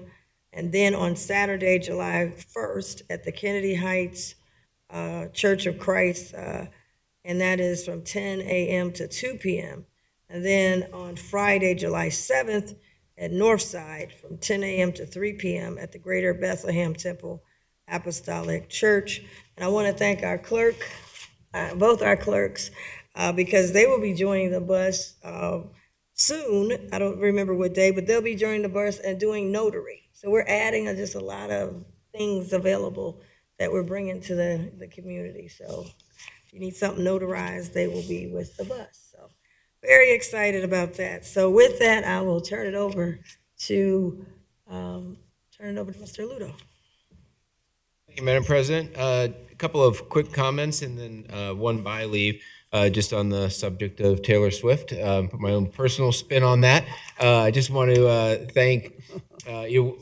Anytime all of us have gone to other communities for concerts and events and things like that, and I just wanted to thank all of the public servants that are behind the scenes doing everything that makes these things possible for a community. So everything from our police officers that are keeping everyone safe, our garage attendants, to groundskeepers, electricians, those providing public utilities, all those things that happen behind the scenes to make great events like this happen. So just wanted to thank all those folks that are not going to be in the spotlight over the next couple of days, but are doing their best to make sure these things can happen. Speaking of public servants, I also just wanted to take a moment to provide my condolences to the family, friends, and colleagues of David Krings. David was the former county administrator for Hamilton County. He served Hamilton County for, I believe, maybe up to 12 years. He was a legend in the local government community. He passed away earlier on this week. He was president of the International City County Managers Association for a period of time, but maybe more importantly, here locally, he was almost single-handedly responsible, him and the folks that he brought in, for professionalizing the county organization and being responsible for a lot of the great things that exist in this organization today. He was a friend and mentor of mine, and I just wanted to pass along my condolences to his family today. So thank you for the time for that, commissioners. I do have one by leave. That is by leave number 1 in your packets, commissioners. This is budget adjustment number 16 for the bank's Phase 3C and EMA warehouse projects. This is appropriating funding, again, for Phase 3C and for the EMA warehouse. The EMA appropriation here is for beginning the renovation of the warehouse up on Northland Boulevard in Forest Park, specifically the part of that project that allows us to make the warehouse suitable for vehicle storage. So we're beginning that process. There's also an appropriation here for the bank's Phase 3C. This is primarily to accommodate a construction manager fee that we just did not appropriate, that the administration did not bring forward for appropriation back in 2022, I guess, when we did the broader appropriation for this. So all to say, we're going to continue to move with the goal of bringing the project in directly on budget, but the additional appropriations will help make sure that we can pay for things as we move up to completion of that project. So with that, I'm happy to answer any questions. Phil Beck's here if there's any specific questions on the bank's Phase 3C. Otherwise, I recommend approval. Okay, I'll open it up. Vice President Dreehouse. I have no questions. Commissioner Dumas? No questions. Okay, I'll make a motion to approve by leave 1. Second. Commissioner Reese. Yes. Commissioner Dreehouse. Yes. Commissioner Summer Dumas. Yes. No further bylaws, commissioners. Thank you. Commissioners. Thank you. Get back to work. Sorry we took so long. Okay, item number, I gotta turn it back over to you. I think we on 7 now. We are, yes, we are. Item 1, I'm sorry, we're on item. Well, we forgot, can't forget the engineer. Sorry, I'm sorry. Hold up, Mr. Ludo. Mr. Engineer. Thank you. Todd Long with the Hamilton County Stormwater District in the Engineer's Office. Item 1 today is a resolution authorizing an initial agreement with CDM Smith and Associates for professional consultant work with the Hamilton County Stormwater District as part of our NPDES Phase 2 program. This particular contract allows us to continue the work with the private sector, helping us with program planning and development implementation, collaborative services supports, member compliance assistance, compliance and monitoring and reporting for the district, and stakeholder meeting support. This is an important element of the administration of the Stormwater District, and we recommend approval. If there's questions, I'd be happy to answer them. Awesome, thank you. Vice President Treehouse. I have no questions. Commissioner Dumas. I noticed, Todd, that it says initial agreement. So what does that mean? Are you going to have another agreement after a year, or what does that mean? That's a very good question. Yes, it's an annual agreement. The prosecutor's office allows for the ability to enter an initial agreement with the optional renewal of up to 4 different additional years, should the commission seek that moving forward. Okay, thank you. That's all I have. Okay. I make a motion to approve item number 1. Second. Commissioner Reese? Yes. Commissioner Dreehouse? Yes. Commissioner Summer Dumas? Yes. Thank you. Thank you for your patience. Okay, on the agenda, now we go to item number 3. Thank you. And I think Assistant Item number Administrator. 2, I'm sorry. Item number- We did 2 already. Yeah. As I said, item number 3, you put up 2 fingers. I'm sorry. Our clerk is getting too swifty now. All right, well, we got item number 3. Lisa? Item number 3 is the levy contract for the mental health levy with Mental Health and Recovery Services. The mental health levy was approved last November by voters. It was a renewal with an increase, bringing in a total of $44.9 million a year. You'll see from the contract that the actual agreement is expenses totaling about $226.5 million, but that's over the full 5-year period for the levy. The levy agreement addresses the increased need for services for mental health in the Hamilton County community. Specifically, some of the increased services that will be implemented as a result of the levy increase include crisis support services, mobile crisis. I know we have some county funding for ARPA for mobile crisis. This is sustainability for that program post-ARPA, as well as suicide prevention, supportive housing services, education and vocational support for individuals, behavioral health, and workforce supports. Those are the highlights for additional services to be performed for the increased population needs for services, as well as the 988 number that's been introduced over the last year. I'm sorry, Lenora. Oh my God, Godfrey, thank you. I just totally blanked. Lenore Godfrey is here as well from Mental Health and Recovery Services, if there are any additional questions. Thank you. I'll open it up, Vice President Dreehouse. No, I just want to thank you for all the work on this. These levy contracts in the levy system or the process itself takes a lot of time and effort. So thank you again for your efforts on this. We voted in favor of the increase for this one. It's critically important to support mental health in the community. So thank you. Thank you. Commissioner Dumas? We voted a while ago for this. And I'm just wondering, why does it take so long for it to come before us to pass? It's just timing to get the contract in place and working with the prosecutor's office, implementing the recommendations that were made by the levy committee and anything else that was implemented over the budget process, and then just the back and forth with the agencies themselves. The only outstanding contract, there were 3 levies on the ballot last year. The Council on Aging contract, which has been approved, this mental health levy contract, and then the indigent care levy, which includes the large contract with the hospitals, which is currently being negotiated. So no services were on hold. Now this is No. additional that you can use. Yes, Okay. no services were on hold while we were waiting for this to get done. Thank you. Thank you. Thank you. I just wanted to, or maybe this is a Jeff question. I want to be able to, one of the things, we went up. I mean, mental health is very important. But we did go up on people's taxes they voted to go up. And I just want to make sure we're able to see something. I mean, I've been saying it forever. I don't know if it was the right people. It was a coalition for the homeless. We do, 20 million, a whole lot of millions.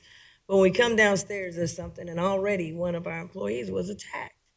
And I've been asking for somebody to walk around. We're doing all of this. Why can't we get, if it's mobile, he says it's people with mental health. Somebody else says the homeless.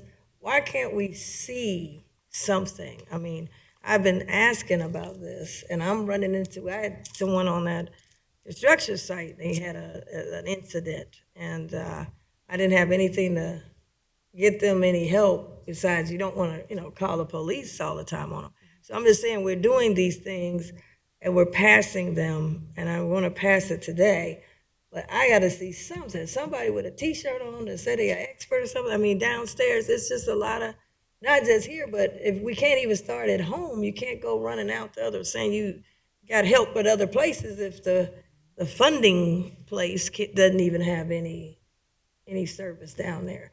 So a lot of people need some help. We're right across the street from the courthouse. We're right down the street from Kroger where a lot of people gathering. I mean, people need help. And, somebody already got, I don't want to say their name, but you know them. That's one of our employees. I got hit on the back, hit on the head. I mean, come on. How can we go with millions and millions and you can't give me one person with a T-shirt on with some help down here? How can we do that? And I know the other gentleman can't think of his name right now. He brushed it off and said, "Oh, it's just panhandlers." It's, it doesn't feel right to do millions and then get on this elevator and go downstairs and welcome to the world of what you just didn't mean anything. Yeah, and thank you, Madam President, and I appreciate that.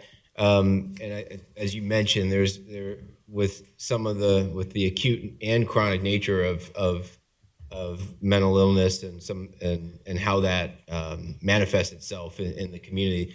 As you said, there's a time and a place for police involvement and mental health involvement directly, right? And I think you're referring to the ability to have someone on the street dealing with the chronically homeless and mentally ill. And so we have been talking with and been working with Mental Health Recovery Services Board, Greater Cincinnati Behavioral Health, and they have funded an initiative very similar to what you're talking about, where they're going to have someone down here working specifically on that.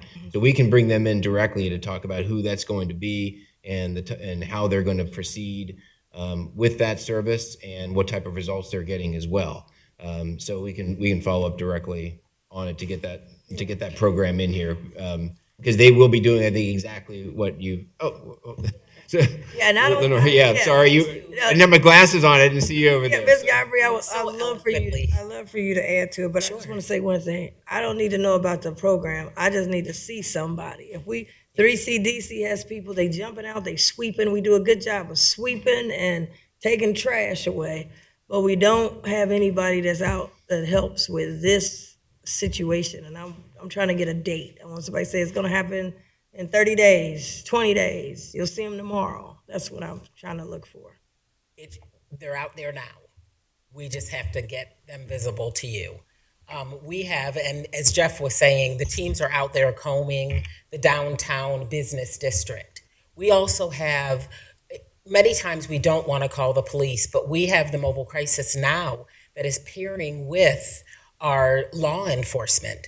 So when the police are called, and if it's a need for mental health intervention, they're contacting those clinicians to join them and deal with the situation.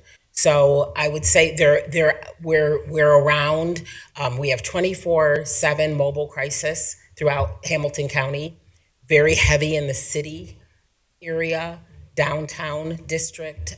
So I mean, we're out there, and it's hard to say that, honestly. I'll be honest with you. It's hard to say it. I done talked about it. It's not because you weren't here, but I've said about this. It's been 6-7 months. And now somebody done get hit upside the head. So they ain't out there. And I was now they might be somewhere else, but I'm saying if we're funding this, we're right across the street from the courthouse. We're right down the street from what's happening here at the Kroger. And then I was down on the banks and I saw the guy. I didn't have no information. It's not, really, I'm not trained. I'm not trained to deal with, but I'm paying for people to be out here. So I'm just saying, I know we got the PowerPoints and everything, but we're in this world and society now. If we don't see it, it didn't happen. That's the society we're in. So I've been asking, I don't know how difficult, because if it was me and I was on the other end, I've been on the other end, if my funders say I got to see something, they're going to be seeing something. I won't be in there with no PowerPoints. Because in the private sector, your contract will be canceled. We're in the public sector, so we just throw the money around. But in private sector, if we hired to have something and it don't see, they say, well, we got to get rid of you. You haven't made the performance. And I'm not saying that for you, but that's what was my issue. We want to pay more for this, but now I got an employee who got hit upside the head. And we can't say it's out there. So I need to know, when is somebody I'm going to see down here with a T-shirt on it's one out of I don't know how many people. And I'm not saying it to you. I'm frustrated because I did it before somebody got hit upside the head. Now, what they'll do is, we got hit upside the head. We need to move. We need to go somewhere else now. Get out of here. No, we don't have to get out of here. We've got to get the people we funding. We putting millions and millions to people. Nobody should be up here talking about I'm homeless when I come down that elevator. And nobody should be getting hit upside the head. If you had a contract with, like I said, a corporation, and right outside their door, they get hit upside the head, it's kind of like we got to go get somebody else. So can we, I don't need a PowerPoint presentation. I need somebody to see down here on the streets, because just in this short amount of time, I've had these interactions, and I had nowhere to send them. I don't know where to go. You don't want to call the police because they're dealing with, unless it's really, like you said, the people who understand crisis. You don't want to run and call the police because police are stretched. They're doing some other major crimes, shootings and those kind of things. But, it's getting out of hand that we vote yes for millions, and then our own employee get hit upside the head. It's not acceptable. So I hope you can get with Jeff, or Jeff, you get with it, and then let us know what date will I see somebody walking around downstairs or outside. We'll make them visible to you. Yes, please. They're out there. Or not just me, but, yeah. Yeah, the general public. Yeah. Absolutely. Okay, thank you so much. I appreciate it. I'm sorry, Commissioner Dumas. You already said something, didn't you? Vice President, did you already talk? Okay, yeah, nothing. Commissioner Dumas, I apologize. You got something? No, you're fine. I was just thinking, as a mental health professional, mental health is episodic. In other words, we could have people all over the street, and we can't say that it's not going to happen again because it's all over the place. And you can walk past somebody this morning who said, "Good morning," and you have a conversation. And when I come out this evening, their whole attitude, their whole level of mental health issues has expanded. So we have to do all we can do to eliminate as much incidents as we can, but it's all over the place, and you never know when it's going to happen. You would never believe somebody who you've been, as a professional mental health person, you never think, well, I talk to her every day, but maybe today is not a good day. She didn't take her medicine, and you may get, the wrath of that. So we have to know that we're doing all we can do as far as personnel, and so I'm just saying that not only preventative, but also knowing that someone may come in here tomorrow and say something happened right outside. And that's what happens with mental health and mental illness. Okay. Well, I appreciate it. I just, don't want it to be an increase if we trying to pay for decrease. That's why we got to have the professionals, because people don't know how to, might not be trained in it like everybody else is. So I make a motion to approve the item number 3. Second. Commissioner Reese. Second. Commissioner Dreehouse. Yes. Commissioner Summer Dumas. Yes. Yes, okay. Thank you. And I think Madam President, we have done items 4, 5, and 6. So items 7 and 8 on the regular agenda. At least I don't know if you were Megan or there she is. Okay, cannot tell. I'm just guessing who's behind there because I can't see. So. No problem. Good afternoon, everyone. Resolution number 7 and 8 are coming forward for you. This is a direct result of the appropriations that were approved for the One Ohio local allocation that you approved on May 25th. So resolution number 7 pertains to the prevention abatement strategy. So this is $50,000 to support the work of the African American Engagement Work Group, including but not limited to engaging the community to enhance evidence-based treatment, access to care, prevention education, naloxone, fentanyl test strip distribution, more handoffs to MOUD providers, but really increasing awareness and access in the Black community. So this will be $50,000 for sustainment of the work going on in the African American Engagement Work Group. And happy to answer any questions about that. Okay, open it up, Vice President Dreehouse. No, happy to support this. I think a couple of us had an opportunity to go talk to and engage with the African American Engaged Group, and I got to hear some of what they're doing in their local communities, specifically through the churches. So I'm happy to support item number 7. Just a question about process, and I heard you say we looked at this on the 25th of May, and here it's before us now. Yeah. How did it move so quick? Does the One Ohio money move quicker or what? So we had the process. So we've been in conversations with the Mental Health and Recovery Services Board and had identified priority areas. But again, we've created a good template with the prosecutor's office. So we were able to get this. The timing just worked out well that the Mental Health and Recovery Services Board just had their board meeting to approve it. So they just approved their process. So That's all. Honestly, the timeline just worked well for us this summer. Thank you. Yeah, no problem. That's all I have. Gotcha. The African American Work Group, is that their own entity or is this Talbot House? I know they have their meetings at Talbot. So they are an extension of the Addiction Response Coalition. They're a subcommittee of our treatment committee for ARC, and it is chaired by Camaria Tahimba, who does work for Talbot House, and we also have John Young, who used to be the director of the Adams Board back in the day. But so those are our two co-chairs. It's not necessarily affiliated with a particular agency. So where does the money go to? Who's the contract? The Mental Health and Recovery Services Board. They'll flow it through Talbot and a variety of other agencies. Through Talbot. Okay. Yeah. Reason I was asking, Talbot House, we got a lot going through there. We knew Neil Tillo, everybody knew him. And that's one of the things I wanted to bring up. A lot of times when we do contracts, we're contracting with the entities, not the personalities. And now Neil is gone. They got a new person. I don't know who they are. I mean, I just saw something written about them. They live in Kentucky or what have you. You know, I'm a little uncomfortable just flowing all this money through the Talbot till I really understand Talbot's, you know, is it gonna stay with the same mission? Is it, and this is not for you, it's a bigger question, I'm putting that for Jeff. Because we, you know, a lot of these people are retiring and we're doing contracts with entities, we're letting them, you know, get all the money, buy up all the stuff. Maybe the next person, I don't know who they are, might not have the sensitivity to understanding or even the connectivity that Neil had over the many, many years. Everybody knew Neil, you can pick up the phone. But now we got an unknown entity who, I don't know if they have the same mission, maybe mission on paper, but I'm talking about mission of connectivity with the community. So I just wanted to maybe. And we're talking about number 7, correct? Yes, I think yeah. the contract itself is pretty specific in terms of how those dollars flow through. Correct. And a lot of these are going to go to the churches. So they've identified 16 different. So really, it's the mental health board serving as a pass through. And they've already got those kind of MOUs and agreements set up with the churches. So it's really identified a variety of different providers in the community that will receive those dollars.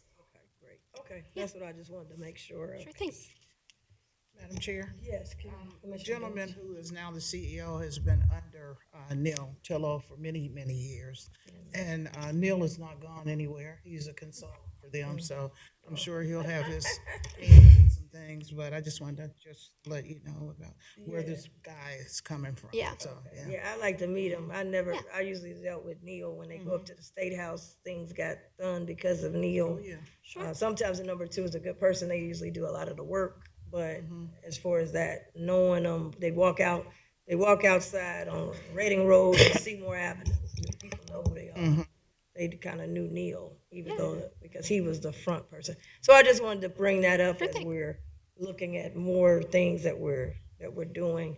And then sometimes when you're number 2, you'll do what number 1 says, but then when number 1 is gone, because we're seeing that with another agency, but I ain't gonna say who it is. But we see that with another agency. When the person was there, they was, oh man, they were there. Then the person left, you know, they went a different direction. So.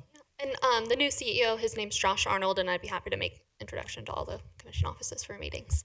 Yeah. Can I just get a little context? So the money it's not going to Talbot so much, it's going down to the churches for the work. Yeah, so I just want to be clear on that. Yeah, yeah, This is no, not I'm money glad. going to Talbot. We have other contracts with Talbot. This is not one of them. Right. Yeah, so the, and I can, if it's helpful, the proposed budget, they've got core teams that are employed through UMADAP and Prevention First that go out and do trainings, prevention and intervention, money going towards faith leadership, so towards the congregations themselves, many grants for all the churches that they're working with, community outreach and training, so paying for the naloxone distribution, MOUD linkages, and all the print materials and all of those things associated with it. And that's attached as Exhibit A to the MOU, is that budget breakdown. Yeah, thank you. That was the reason why I was reading this contract, and I knew that this African American Engagement Work Group is not a, per se, an entity to receive the money, right? Correct. Yeah, that's why I asked the question: who's behind the curtain, getting the money? But you have now identified that it will be going. You've laid it out where it definitely. That's how Talbot House came up, because I said somebody's got to get the money. Yeah. But thank you very much for that. So I'm comfortable with it this time. I'll move forward to approve item number 7. Second. Commissioner Reese? Yes. Commissioner Dreehouse? Yes. Commissioner Summer Dumas? Yes. Awesome. All right, and then resolution number 8 again is for the local distribution. This pertains to the treatment abatement strategy. This in particular goes towards mitigating the impacts of Medicaid redetermination. So those funds are going towards individuals that have lost their Medicaid eligibility due to the state of emergency due to COVID ending. So that ended in April, so that we were seeing the effects in May. And so what this will do is allow individuals who may have lost their Medicaid eligibility and had to reapply and were not awarded for that, then the Mental Health and Recovery Services Board is able to continue to pay for their treatment so that they don't have to stop treatment because they no longer can bill Medicaid for their services. So this is for roughly $162,000 for 1 year to the Mental Health and Recovery Services Board, and they are working with a whole host of providers that are eligible to receive this funding. Okay. Vice President Dreehouse? No questions. Commissioner Dumas? Well, I'd just like to comment that the Medicaid redetermination has affected so many people. I'm wondering, the 162, that's all they asked for, but should we expect that they may come back for more monies as it relates to this issue, Medicaid redetermination? I think it could be certainly to see where the impacts are. I think it was certainly the original ask, and we're really not sure what it's going to look like, that impact on Hamilton County. So they could potentially come back for another ask when maybe they have a more realistic understanding. But we've got a lot of providers working in this space, working on that redetermination and trying to get those eligibility and presumptive Medicaid. So we're hoping we don't see the impacts of this drive any further, but we do have other funds reserved for treatment so that if we do see that we need to allocate more, we could come back and make that request. But we're hoping that the 162 will be good for now. Thank you, appreciate it. Yeah. Okay, I'll make a motion to approve item number 8. Second. Commissioner Reese? Yes. Commissioner Dreehouse? Yes. Commissioner Summer Dumas?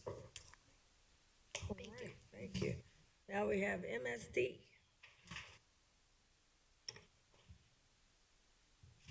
Welcome. Good afternoon. I'm Lauren DiGaricia with MSD. We have 5 items on your agenda this afternoon. With me today, I have Chief Engineer Ryan Welsh, as well as Sarah Kramer and Matt Spaderi from our engineering division to assist. Jumping into item 9, this is for MSD's West Galbraith Road Sewer Lateral Assessment, House Number 838 project. These resolutions are to authorize construction and appropriate $52,900 to construct a sewer lateral to serve one single-family property currently served by a household sewage treatment system, or HSTS. This project was initiated by a petition from the property owner requesting the sewer lateral, and based on the estimated total project cost, the $12,000 maximum amount is anticipated to be assessed to the owner after the project is complete, and MSD will fund the balance. I can pause now for questions or move on. We keep going. Thank you. Item 10 is for the Westport Village Pump Station Elimination Project. Construction of this project was previously approved and funded by the board, but MSD did not receive any awardable bids after advertising. The 2 bids we did receive exceeded the previous estimate by 77% and 81%, respectively. Based on a review of the bids received, the increase in costs is primarily attributable to costs associated with trenchless pipe installation via jack and bore method, volatility in the market, including higher material and fuel costs, as well as supply chain uncertainty also contributed. Based on the bids received, the estimated cost of construction was increased by $1,113,000. So we are requesting the board appropriate this additional amount in construction funding so that MSD can rebid this project. And just as a reminder about background and the scope of work here, this project will abandon the aging existing pump station and associated force main, and will replace it by constructing a little over 1,000 feet of gravity sewer to connect to an existing MSD sewer. Item 11 is to authorize and fund planning for the East Branch Muddy Creek Interceptor Project, which is a wet weather improvement program, or WIP project. This project is intended to address the East Branch Muddy Creek Interceptor and 4 associated pump stations, which receive and convey flows from the combined sewer areas tributary to 11 combined sewer overflows, or CSOs. Much of this interceptor is currently under capacity, in poor structural condition, and it experiences river intrusion during periods of high river levels. The pump stations are aging and deteriorating due to weather and flooding, and are in need of replacement or improvements. We are requesting $1,640,000 for planning phase activities associated with this project. On item 12, this is legislation to appropriate additional design funding in the amount of $7,423,076 for the Mill Creek Wastewater Treatment Plant High Rate Treatment Pump Station project. This request for additional funding is in large part due to combining the original scope of this project with a separate MSD project, the Mill Creek Wastewater Treatment Plant Disinfection and Outfall project. So under the combined scope of work, this project will expand pumping capacity at the Mill Creek plant, which is MSD's largest plant, and advance the anticipated future wet weather high rate treatment facility at the plant, which is intended to reduce the amount of overflows of untreated wastewater and fulfill a portion of MSD's WIP.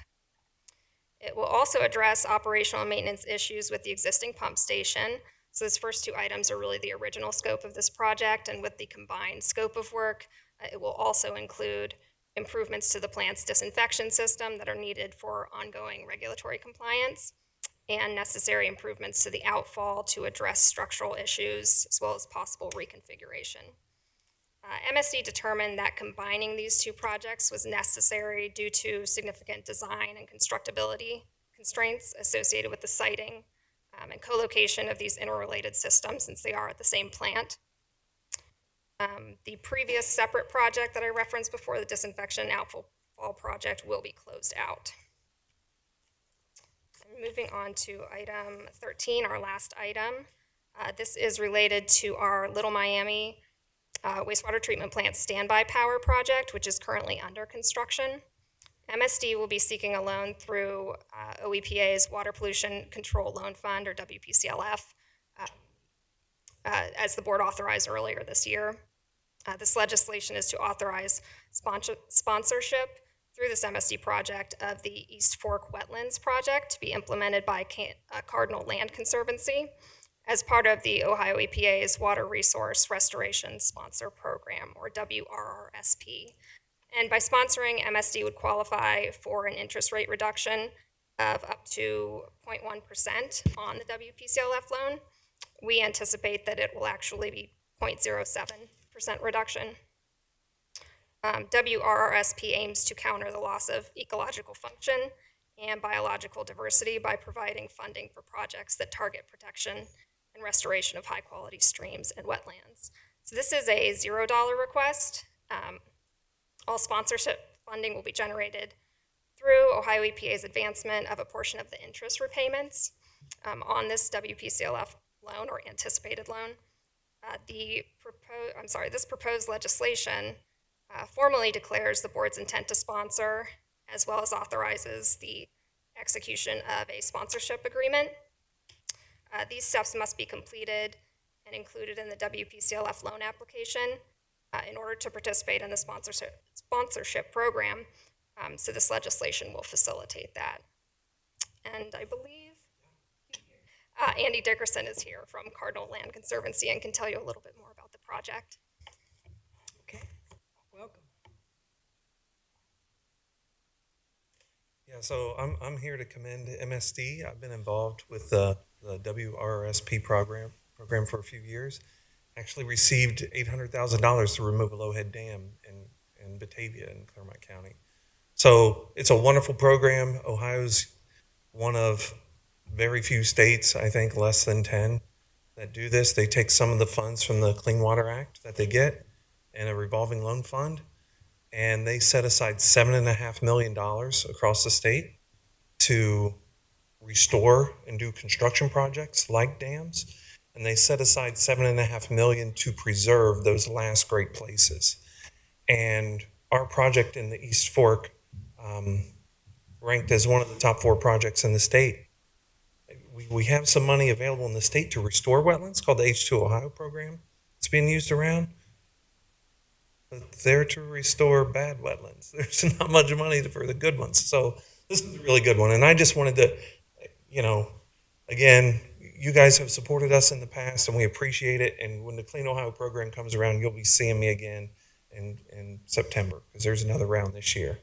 But we work all over Southwest Ohio.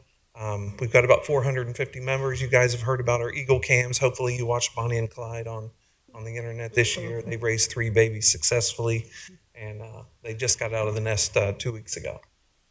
But this project, it's unique, and the reason why it's ranked highly across the state is it's right next to federal land and state land in East Fork, and it was going to be developed 66 acres. And here's a really cool thing about it. A lot of people don't know that the largest goldfish hatchery in the world was right near this place in the 50s. So people saw a need for trying to replicate that. So this place, you can see the little ponds. This was actually a goldfish hatchery in the 60s when the Troutman family got it. But then they had no interest in a goldfish hatchery and left it alone.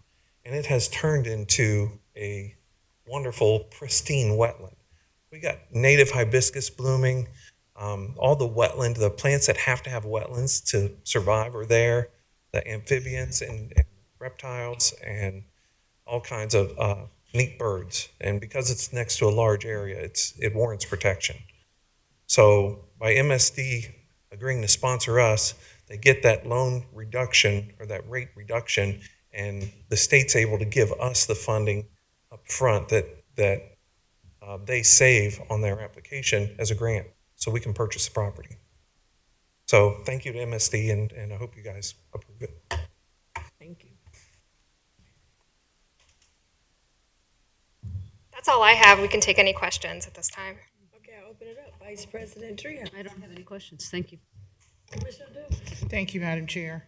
A couple questions. Item 10, you indicated that our RFP that we put out was 77 to 80% lower than the other people that applied for it, correct?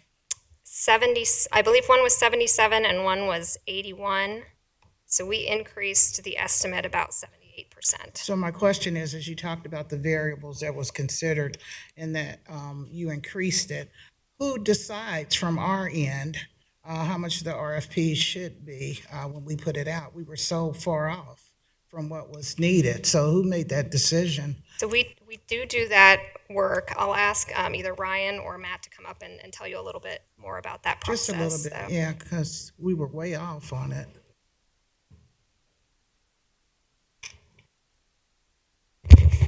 Good afternoon, Matt Spadari with MSD. So when we put a construction project out to bid, such as this one, we work with our engineer to, through the whole design process, an opinion of probable construction cost, or OPCC you may hear, is what's prepared, and that's generally the basis of the price or the cost that's advertised when a project goes out to bid. Okay. So when I heard the variables that you guys did not think about or whatever, they seem to me almost common sense variables that we should have considered. When we put the RFP out to be that far off. How did that happen? Good question. For this project, the estimate that we had, the most current one that we had was before some of this more challenging time we've been experiencing and before COVID, and we applied a general escalation to it, which obviously turned out to be low, missed the mark. Okay. Okay, and thank you. Item 12, you said, let's see, add a project CIP additional appropriation. I wanted to know the total cost of item 12.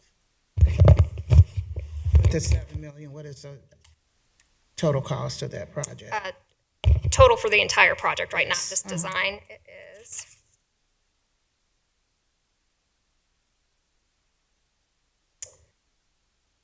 $197,362,000 $876 is the new total estimate. So are you assuming or thinking that with this additional cost of $7 million, that you would not have to come back to us on additional costs for this pump station?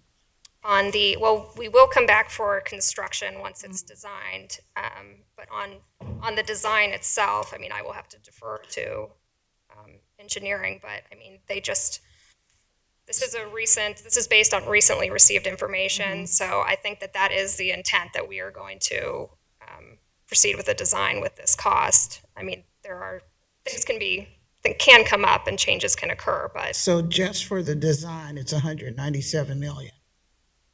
Is that what you're saying? No, the 197 is for the project as a total, so that is with the estimated construction costs at this time. Okay, so the 7 million will allow, 7.4 will allow us to do what in addition? Proceed with the design. Okay, did I say, okay. Item 13, on the loan, how much are we asking for with the loan?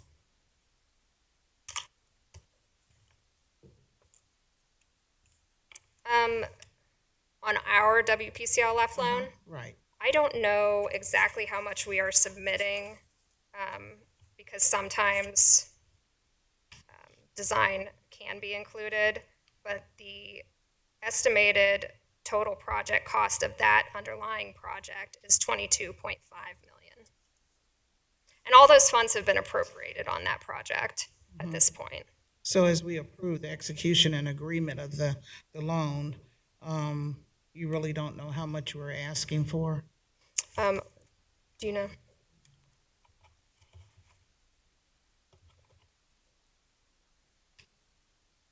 Sorry, so the loan on this project, the original appropriation for construction was $22 million. But this one, unlike some of the projects that we put up to bid, came in lower. So the construction bids were around half of that. So the loan, the low interest loan that we're going to get is about half of that $22 million. Okay. Thank you. I appreciate it. That's all I had.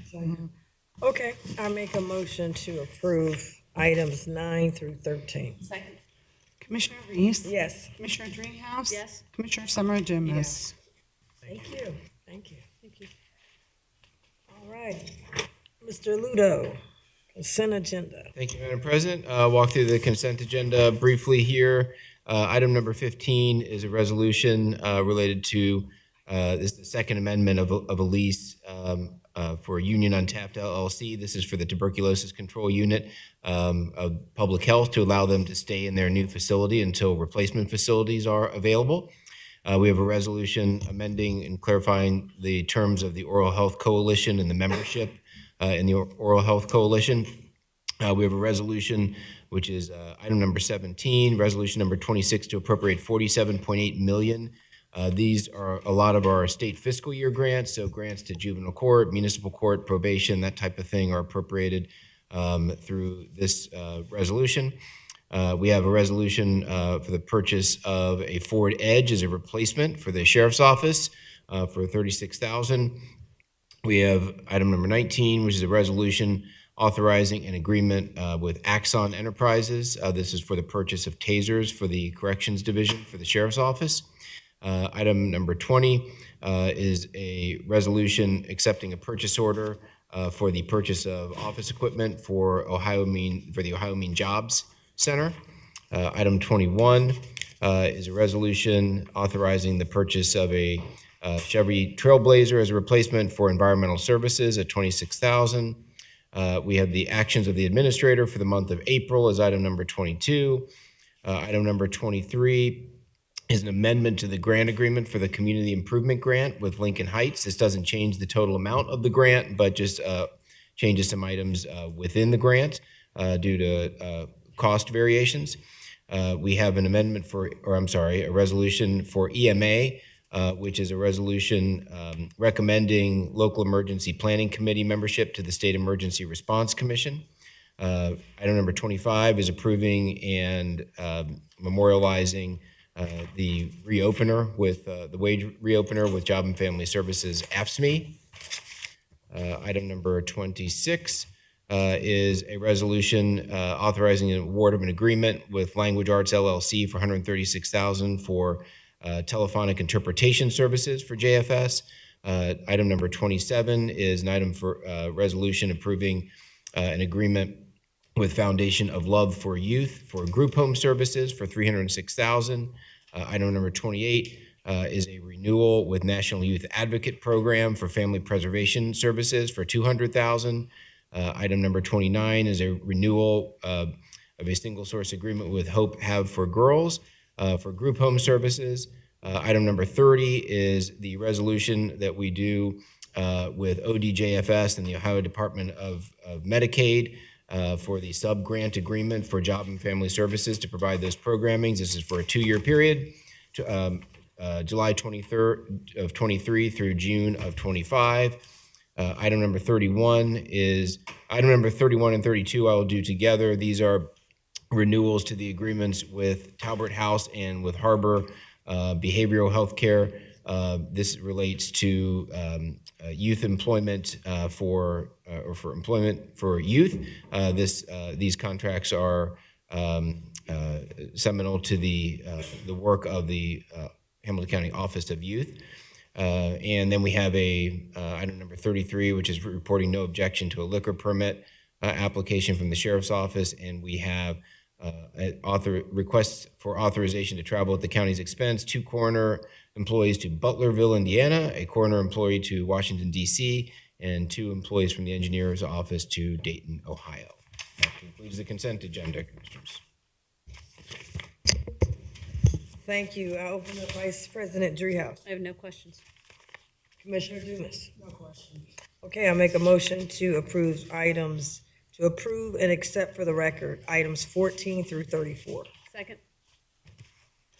Commissioner Reese? Yes. Commissioner Dreehouse? Yes. Commissioner Summer Dumas? Yes. I'll make a motion to adjourn. Second. Commissioner Reese? Yes. Commissioner Dreehouse? Yes. Commissioner Summer Dumas? Yes.